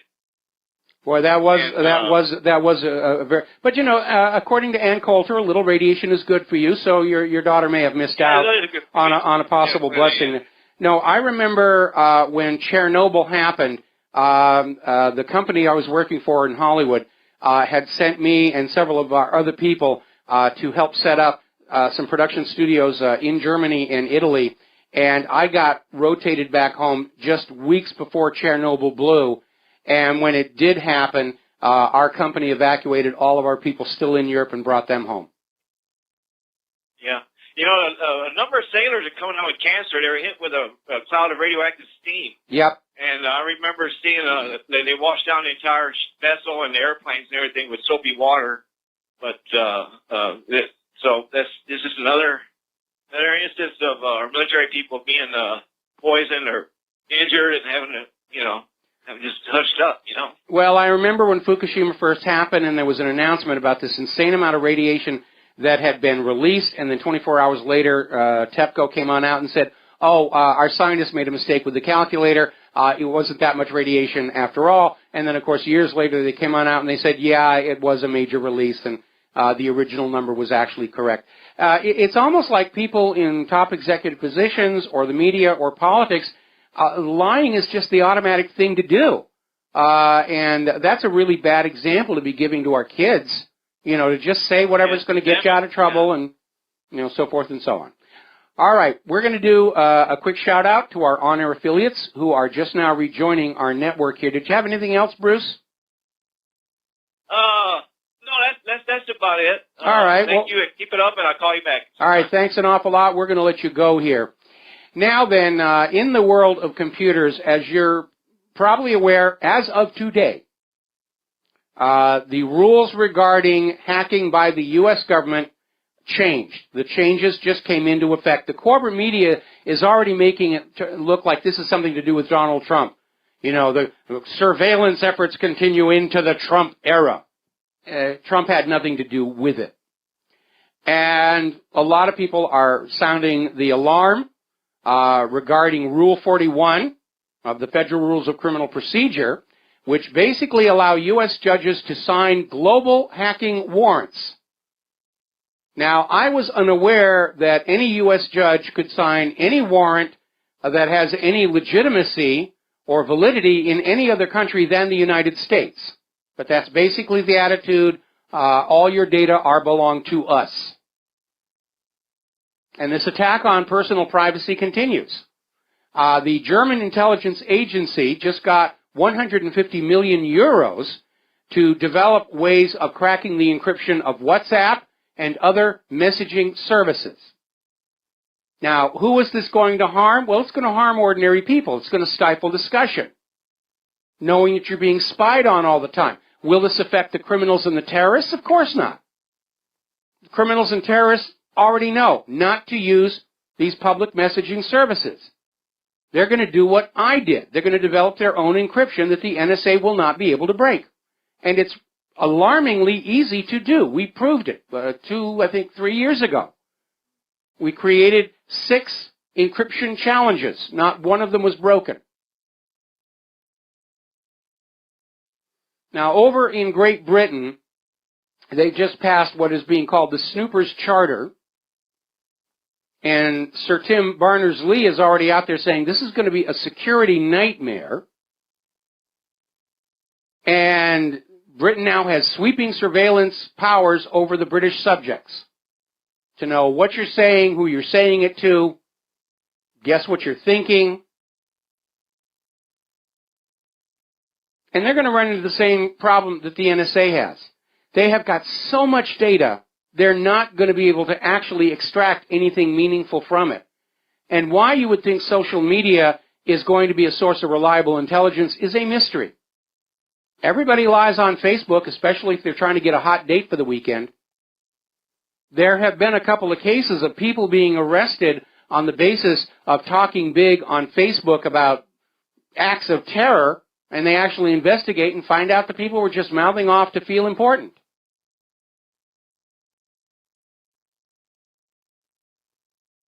Now, of course, members of Parliament put an exception into the Snoopers Charter for themselves. They're exempt. Their communications cannot be spied on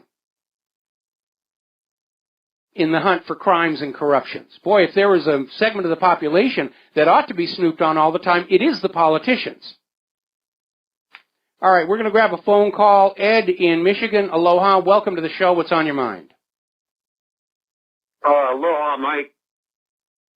I don't lie when I'm on looking for a hot date. I really do look like Steve McQueen. Ah, okay. That may not work for you because he's dead. But we talked about like when one door closes, another one opens, and like the wars in the Middle East. If they just got out of the Middle East, and I mean, couldn't tourism take over as far as the economy goes? Oh, absolutely. Absolutely. The U.S. justification for allowing the farmers in Afghanistan to grow opium poppies is they wouldn't have a livelihood otherwise. And that's complete nonsense, because when the Taliban was still in charge of Afghanistan, they shut the opium trade down completely. It starved the American drug lords of product, which was sort of an unspoken reason to go into Afghanistan. But all those farmers, they grew something else. Farmers are going to grow what they can make money with. And if it's opium poppies, they're going to do that, especially when they're being protected by those U.S. forces. And if opium market dries up, they'll grow something else. They'll grow corn. They'll grow food. They'll grow pakalolo, whatever. This idea that we have to keep military occupation and we have to let these things go on because these people will starve otherwise, it's another lie to get you to go along with the government's agenda. The American people are the most imaginative folks on earth. Even the snowflakes and the pansies. So like science and protection. weapons, even our right to protect ourselves. You see where I'm going? I see where you're going with that. I'd like to back up a little bit talking about creativity because I'm not sure Americans are as creative as we used to be. And a lot of it has to do with the toys. Now, obviously, this being Christmas and having a lot of little people in our family and more on the way, we went on down to the toy store to buy some things here. Now, when I was a kid, we had toys like erector sets, basic wooden blocks, art supplies, chemistry sets, science toys that basically you had to figure out for yourself and be creative with. Looking at today's toy market, it's all non-stop product placement. Everything is tied in with a movie character. When I was a kid, Lego sets were just the bricks, and you had to think up what you were going to make with them. And today, Legos are sold in these kits that make just one item.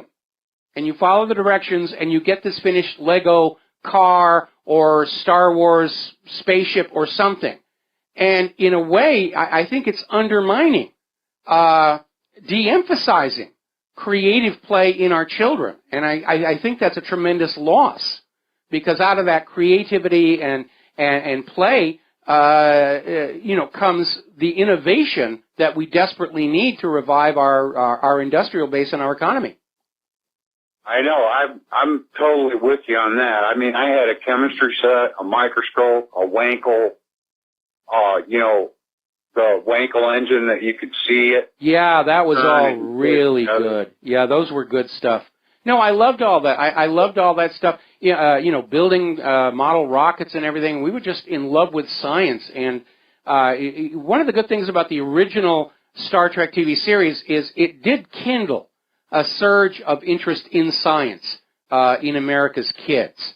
And we need to encourage that. We need to encourage kids to make up their own stories and their own characters. Of course, we're living in a culture where they want you to be dependent on a corporation for everything, whether it's your food, your water, your data on the cloud, your medical care, and even literally dependent on entertainment corporations for your dreams. And I think we need to fight back against that.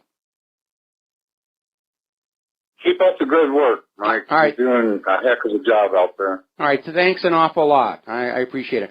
I actually still have my erector set from when I was a kid. And there's a young child in our neighborhood that you just look at him and you realize there's a mind there. And so I gave it to him. And sure enough, building stuff that he's made up himself. And that's what it's really supposed to be all about. Okay, now then, as I mentioned to that caller before, the United Nations rejected Great Britain's second attempt to kill a motion for the immediate release of Julian Assange, and basically saying that he should be allowed out and stop all this nonsense about trying to punish him for being a whistleblower and the friend of the whistleblower. And I've had my issues with Assange from the early days, but at this point, there is no denying that he has shown a tremendous amount of heroism, and he has done a great deal of good, and he should be allowed out. I mean, if Obama can pardon convicted drug dealers left and right, why can't he write a pardon for Julian Assange? Why can't he write a pardon for Leonard Peltier, who is wrongfully convicted of a crime he did not commit? Same thing with Mumia al-Jabbar. Kind of makes you wonder what his priorities are. Now, apparently Twitter is considering banning Donald Trump and all of his Twitter channels on the excuse that Donald Trump's tweets represent hate speech. Now, what's really at issue here is Donald Trump is bypassing the corporate media and communicating directly with the American people through his own websites and through Twitter. And that's his main communication channel to the American people right now. And the corporate media does not like it. They want to be able to cut all contact between the president and you, the American people, so that the president is forced to go through their filtering system to get a message out to the American people, with that filtering system openly hostile to Donald Trump. And as we saw with the New York Times story about Trump not prosecuting Hillary Clinton, they're lying. They're making stuff up. They're misquoting him. So they're trying to cut him off. They're trying to bring down a big, giant silicon curtain between the President of the United States, the President-elect, and we, the American people. And all Twitter is going to do is drive everybody to the new services that are coming on up to replace them. Scene Life, Gab, all of those things. Okay, let's take a phone call. Sherry in Texas, aloha, welcome to the show. What's on your mind? Hi, Mike. Thank you. The one where, my kids were here for my birthday about a month ago. Good. And sadly, they both voted for Hillary. And they don't want to hear anything I have to say about it. And I was real respectful of them all day. We pulled up at the restaurant, and I said, listen, I can tell you one word that will nail Hillary. Just one word. And they piled out of the car. It's like, we don't want to hear it, Mother. We don't want to hear it. And it was like, well, I can tell you, Mike, the one word I couldn't tell my kids was intent. Yes. That's the one word that can nail Hillary, intent. So thank you for letting me unload that with someone who's willing to listen. And I have, there's two other things here. I have a friend in North Dakota. I keep trying to tell her, check into the Bank of North Dakota. She says, well, it's in Fargo, but we don't have it in our small town here. Okay, Sherry, I'm going to have to put you on hold. We've got to take a break for commercials. Okay. Don't hang up. I'm going to come right back to you after these words from our sponsors. And aloha, America. Welcome back to the show. We're talking with Sherry in Texas. And Sherry, you had two more issues you wanted to raise. Well, I wanted to mention this North Dakota, Bank of North Dakota. I have a friend that lives there, and I keep telling her, check into that bank. That's an independent. That's kind of now I've been in and out of the house a little when you were talking about banks. Did you mention the Bank of North Dakota, and is it different from the other, what you call central banks? The Bank of North Dakota is owned by the state. Now, they're still having to use the U.S. Federal Reserve notes, but it is a bank that's owned by the state that runs itself to serve the public. And North Dakota's economy is actually very, very good because of it. A lot of economists point to that and say all banks in the other states should run that same way. But of course, the bankers have a different idea. They want all banks to be private. They want all currency to be produced by loans at interest because banks are not about money. It's nothing but ink and paper or numbers in a computer. Banks are a system of enslavement. Private central bank. Go ahead. Go on. No. Okay, I understand. So the Bank of North Dakota isn't going to divert from any of those rules in any way? No, they still have to operate under the laws of banking in this country. The difference is their priority is not on maximizing profit as much as it is on being a service to the community. And when we talk about the banks, we're talking about the big banks. Your mom and pop regular depositor bank does serve a very useful purpose within the community by allowing the citizens to pool their money together to fund projects that can't be funded privately, such as new businesses and so forth. Unfortunately, the private central banks are essentially legalized counterfeiting operations. Their goal is to hijack the currency of a nation and privatize it for their own profitability. And they just make the money up out of thin air, loan it out at interest, and you are now the slave of anybody who's got those pieces of ink and paper to give you to repay the bank with. And it is a system of enslavement. Mm-hmm. I know. I told her about this, and she says she's with Wells Fargo. I said, isn't there a good, strong, smaller bank there you can do business with? And she says, no, not really. And I'm just concerned for her. That's all. I just thought there'd be another avenue for her. She's going to be subject to the fees and the whatevers that they're going to be imposing in order to rake in more of our money. Now, that's exactly right. And we're seeing it in India. They've already started withdrawing cash from circulation. They almost locked up the economy. The people of India are very mad. And now, even more alarming, we are getting word that the government of India is now considering a ban on the private ownership of gold, because a cashless society can't work if there's another means of holding your wealth in your own hand. And this is going to be a real shock, because India, up until recently, has been one of the world's major consumers of gold. Everybody has gold jewelry. I mean, you go down any marketplace in India, there are all these stalls selling bracelets and rings and all the rest of it. And all of a sudden, India is going to shut down that entire industry and demand everybody turn their gold into the government, the way Roosevelt did here in 1933. It'll be a shock to India's economy. It'll be a shock to the global gold market. But right now, these bankers are desperate because they're all hovering at the edge of a collapse, and the only thing they can think of doing is find some way to take more money away from ordinary people to keep themselves going. Yeah, it's pretty obvious. It's funny, while we're talking here, I'm hearing this beep, and I'm on a landline. I'm not on a cell phone. That may be coming in from RBN's end. So I wouldn't worry about it. It's kind of interesting. I've never been beat before. Okay. Well, anyway, the other thing I wanted to talk about was I was watching, I can't remember if it was Friday or Sunday. I think it was on NBC, though. But it was regarding this Trump not wanting to prosecute Hillary. And I think it was on the TV or radio. I wish I could remember, but I heard Trump say. Sherry, I'm sorry. I'm going to have to put you on hold again. I don't mind. All right, we'll come right back to you and Donald Trump and whether Hillary should be investigated or not.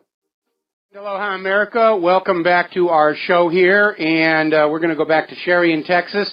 You wanted to talk about whether Hillary Clinton should be investigated and prosecuted or not. Well, the thing is I was listening, it might have been on NPR, and I heard Trump say, when he was asked, are you going to prosecute Hillary, he said, it's not a priority. Then he added something, and you were talking about this earlier, how they took what he added and changed the whole answer. I heard him say, it's not a priority. And then Trump said he won't prosecute, So, no, that's not what he said.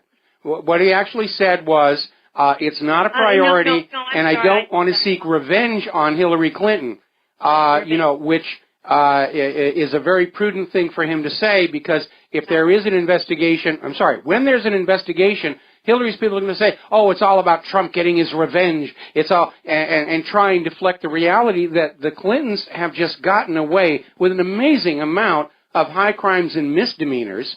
So what Trump is signaling is, the investigation will be proper and formal and comply with all the rules and regulations, and he's probably going to leave it in the hands of his Attorney General and whoever he picks to head the FBI, and stay out of it so that they can deflect accusations, of animosity. I said that wrong.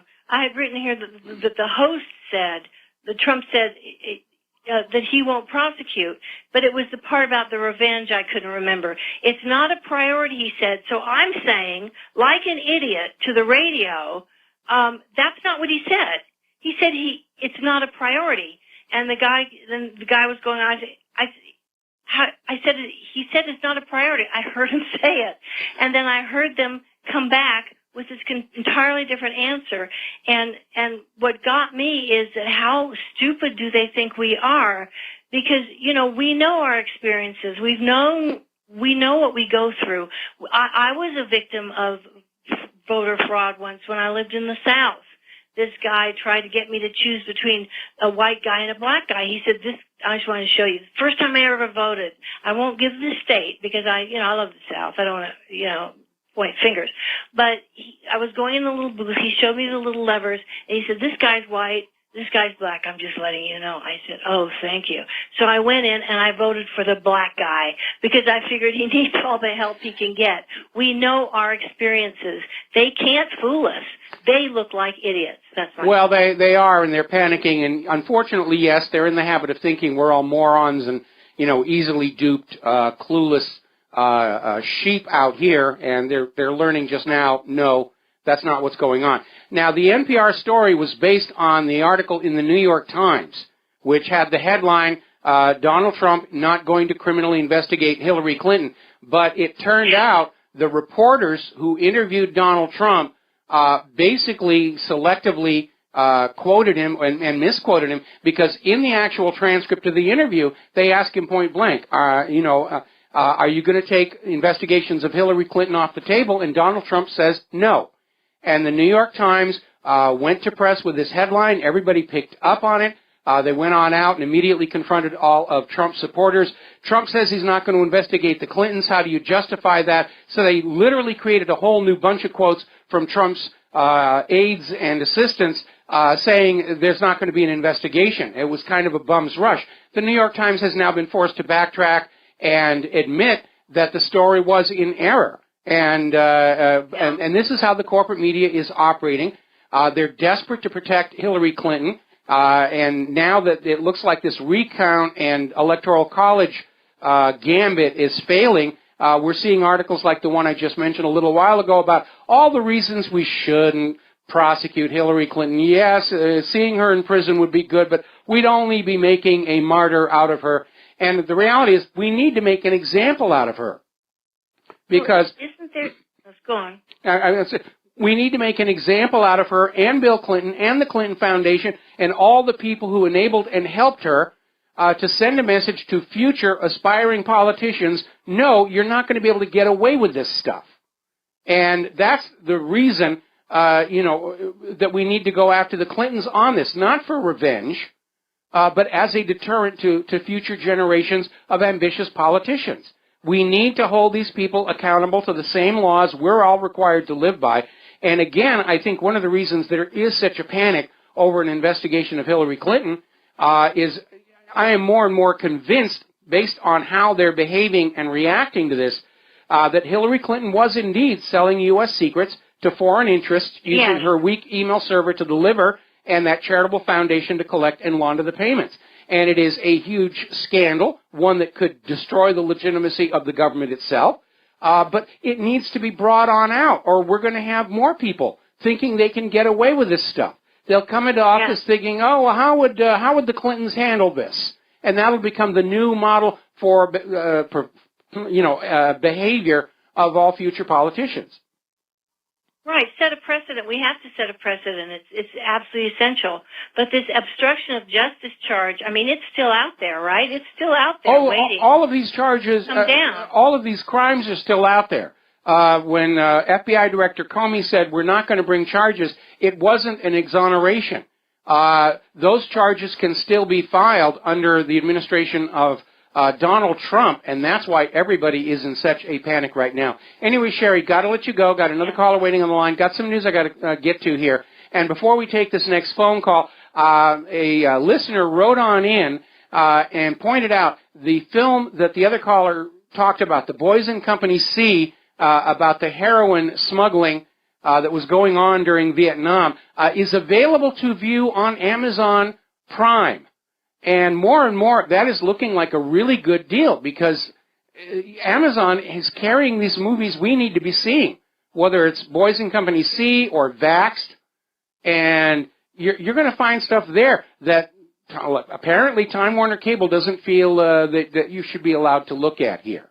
Somebody else wrote in to remind me that our new head of the Pentagon was actually forced out by Obama for daring to question the U.S. policy on Iran.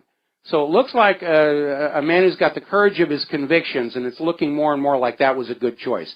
All right, let's grab a phone call. John in Texas, aloha. Welcome to the show. What's on your mind? Yes, Mike. I want to let you know that there is a lot of creativity out here amongst the youth and everything. There is. It's just that old saying, time is money and money is time. And they don't want us to know, because if we start really thinking about it, how much they spend. Last year, $548 billion. This year, $577 billion. Nobody should be working in America. They should be subsidized and have each opening up a small business, have Bob and Bill's Burger Shop next to Jim and Jones's Hot Dog Shop. Well, really, you hit a valid really point quite there. sad. You hit a valid point there because in the normal economy before 2008, small businesses were responsible for 60% of new job creation.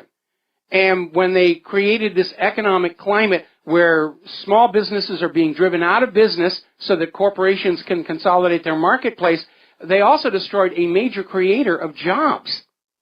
And when you add to that the offshoring that's been going on, you come to this inevitable conclusion that nobody in our central government for the last 30 years was really thinking the long view, the wide view, what's best for the nation as a whole. Everybody was just there selling their authority and their power to the highest bidder to maximize corporate profitability. And again, in the long run, it's very, very destructive. It's like this point I'm making about autism. At the current exponential rate of growth, by 2030, half of our children will be diagnosed as autistic. That means half the American population will be unavailable for the labor force, and a significant portion of the remaining labor force is going to be all tangled up with the care and support of the autistic, leaving too few people to work in the factories, work in the fields, be policemen, firemen, and so forth and so on. So this current policy of vaccines and autism is wonderfully profitable in the short term for the corporations, but in the long term, it risks a systemic crisis. It's not only disgusting, Michael, though, it's sick.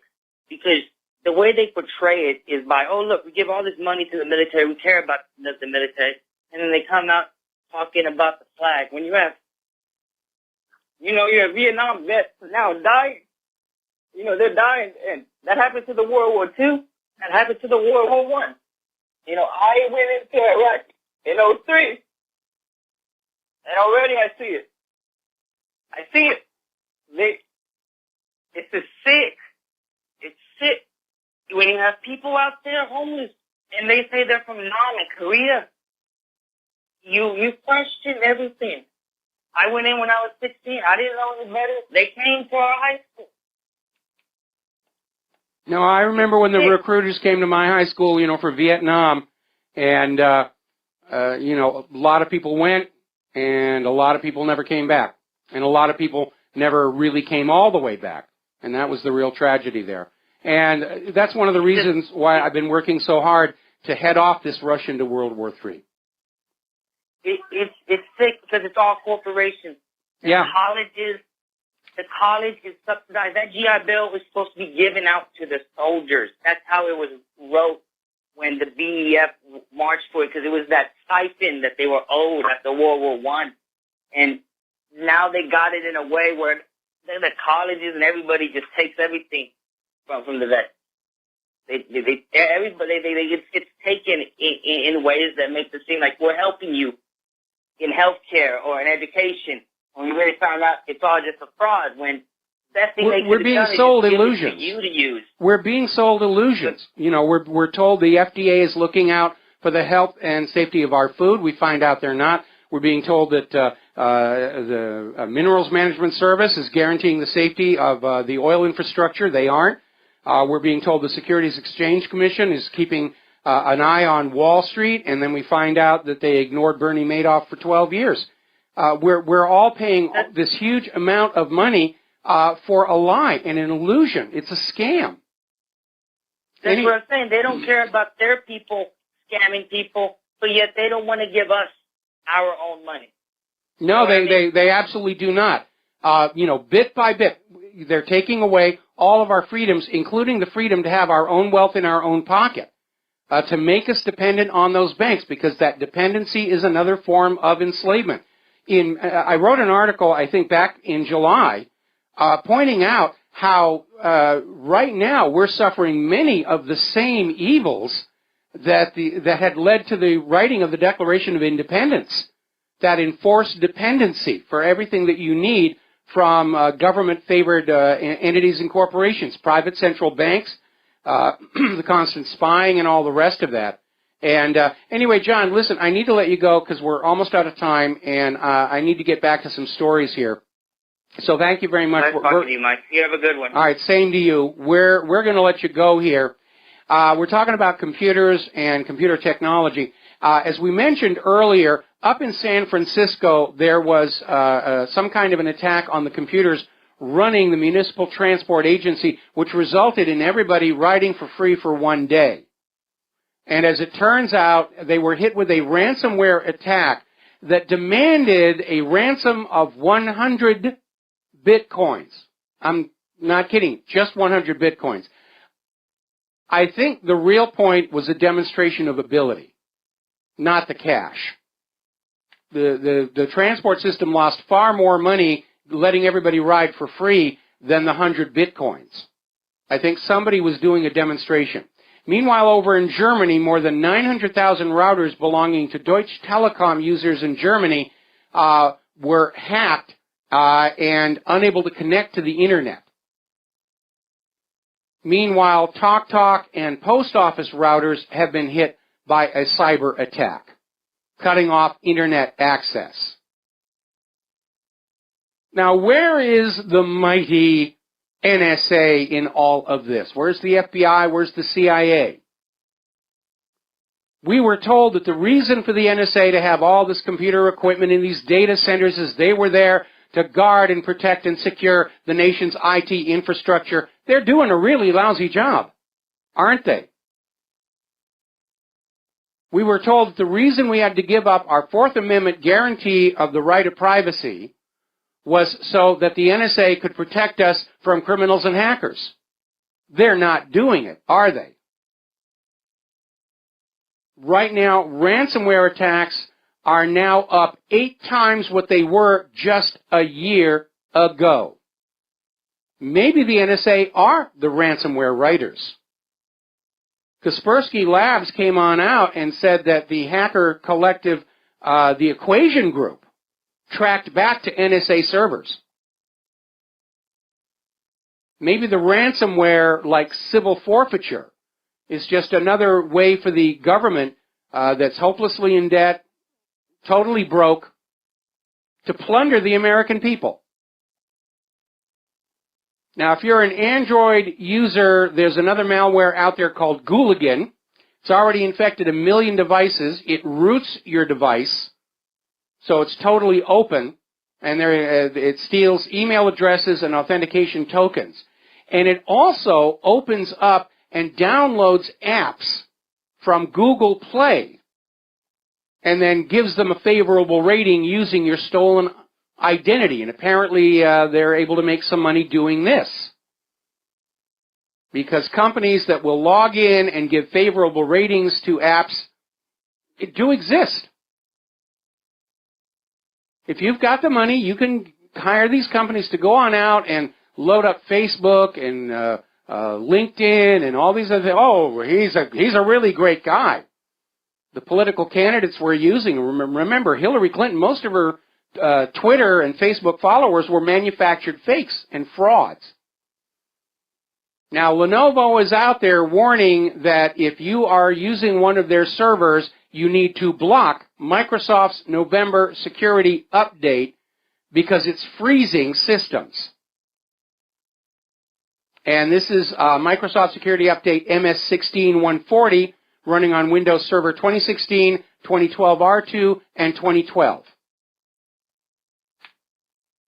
It's a big problem. These companies are putting out patches without really testing them.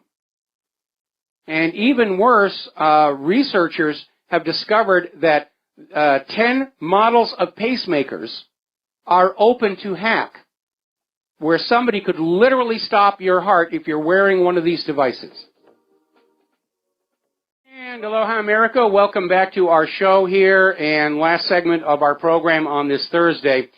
Now, proving once again that Hillary supporters are petty, vindictive individuals, somebody has come up with an extension for the Chrome browser, where if you are reading any articles and they contain the term alt-right, which is the new term of castigation for those of us who do not want to live in Hillary Clinton's utopian society, it will automatically change the phrase to white supremacy. Now, I can't imagine anybody actually wanting to install this, but it shows the mindset of what's going on inside their heads. Now, we've been talking how the revelation of censorship, control, banning by the established social media companies, Facebook, LinkedIn, YouTube, Google, and so forth, has opened up an opportunity for brand new companies to come on in and get established, offering social media that is free from censorship, that respects the First Amendment. And I had mentioned the other day about how wonderful it would be to have a peer-to-peer social network system that was impossible to control and censor because it had no central point. And I was pointed to a sort of a clone, if you will, of Twitter called Diaspora, which is a free tool you can get, free account rather, from the Open Software Foundation, which does a lot of really good work in crowdsourced software development, mostly for the Linux platforms. But they've set up this Diaspora. I set up a membership. I've already started posting things there. And it works really well. Now, it's still evolving and growing. It doesn't have all the functionality of Twitter. But it's now in my list of links to post important things to. And I think we need to start abandoning Google in favor of Yandex. We need to abandon Facebook and Twitter in favor of Scene Life and Gab and Diaspora. There's no law that says we have to go on using those other services. They make huge amounts of money off of us with advertising. And then they turn around and presume to tell us what we should think, what we should see. We had a video by somebody that we put up at whatreallyhappened.com about how YouTube is playing games with videos. And we've seen that here. A lot of our videos are getting very high viewer numbers, and then all of a sudden overnight, the numbers get cut by 90%. They hoped we wouldn't notice, because they don't want us to hit those trending lists. Now, Congress has just banned online store gag orders. This is a good thing, because if you go on to the website of an online retailer that you've had a bad experience with and you post a bad review, they'll try and sue you or otherwise retaliate. Congress has now passed a law saying, no, you have a right to post a negative review if you are, in fact, being treated badly. There's the music. Time for me to get out of here and get something useful done with the rest of the day. Remember, you are part of the independent media. Take what you learn here at Republic Broadcasting, whatreallyhappened.com. Share it with everyone you know. Be gentle. You're dealing with people who swallowed that blue pill, and it's going to take a while to wean them off of it. We'll be back tomorrow. Aloha, America.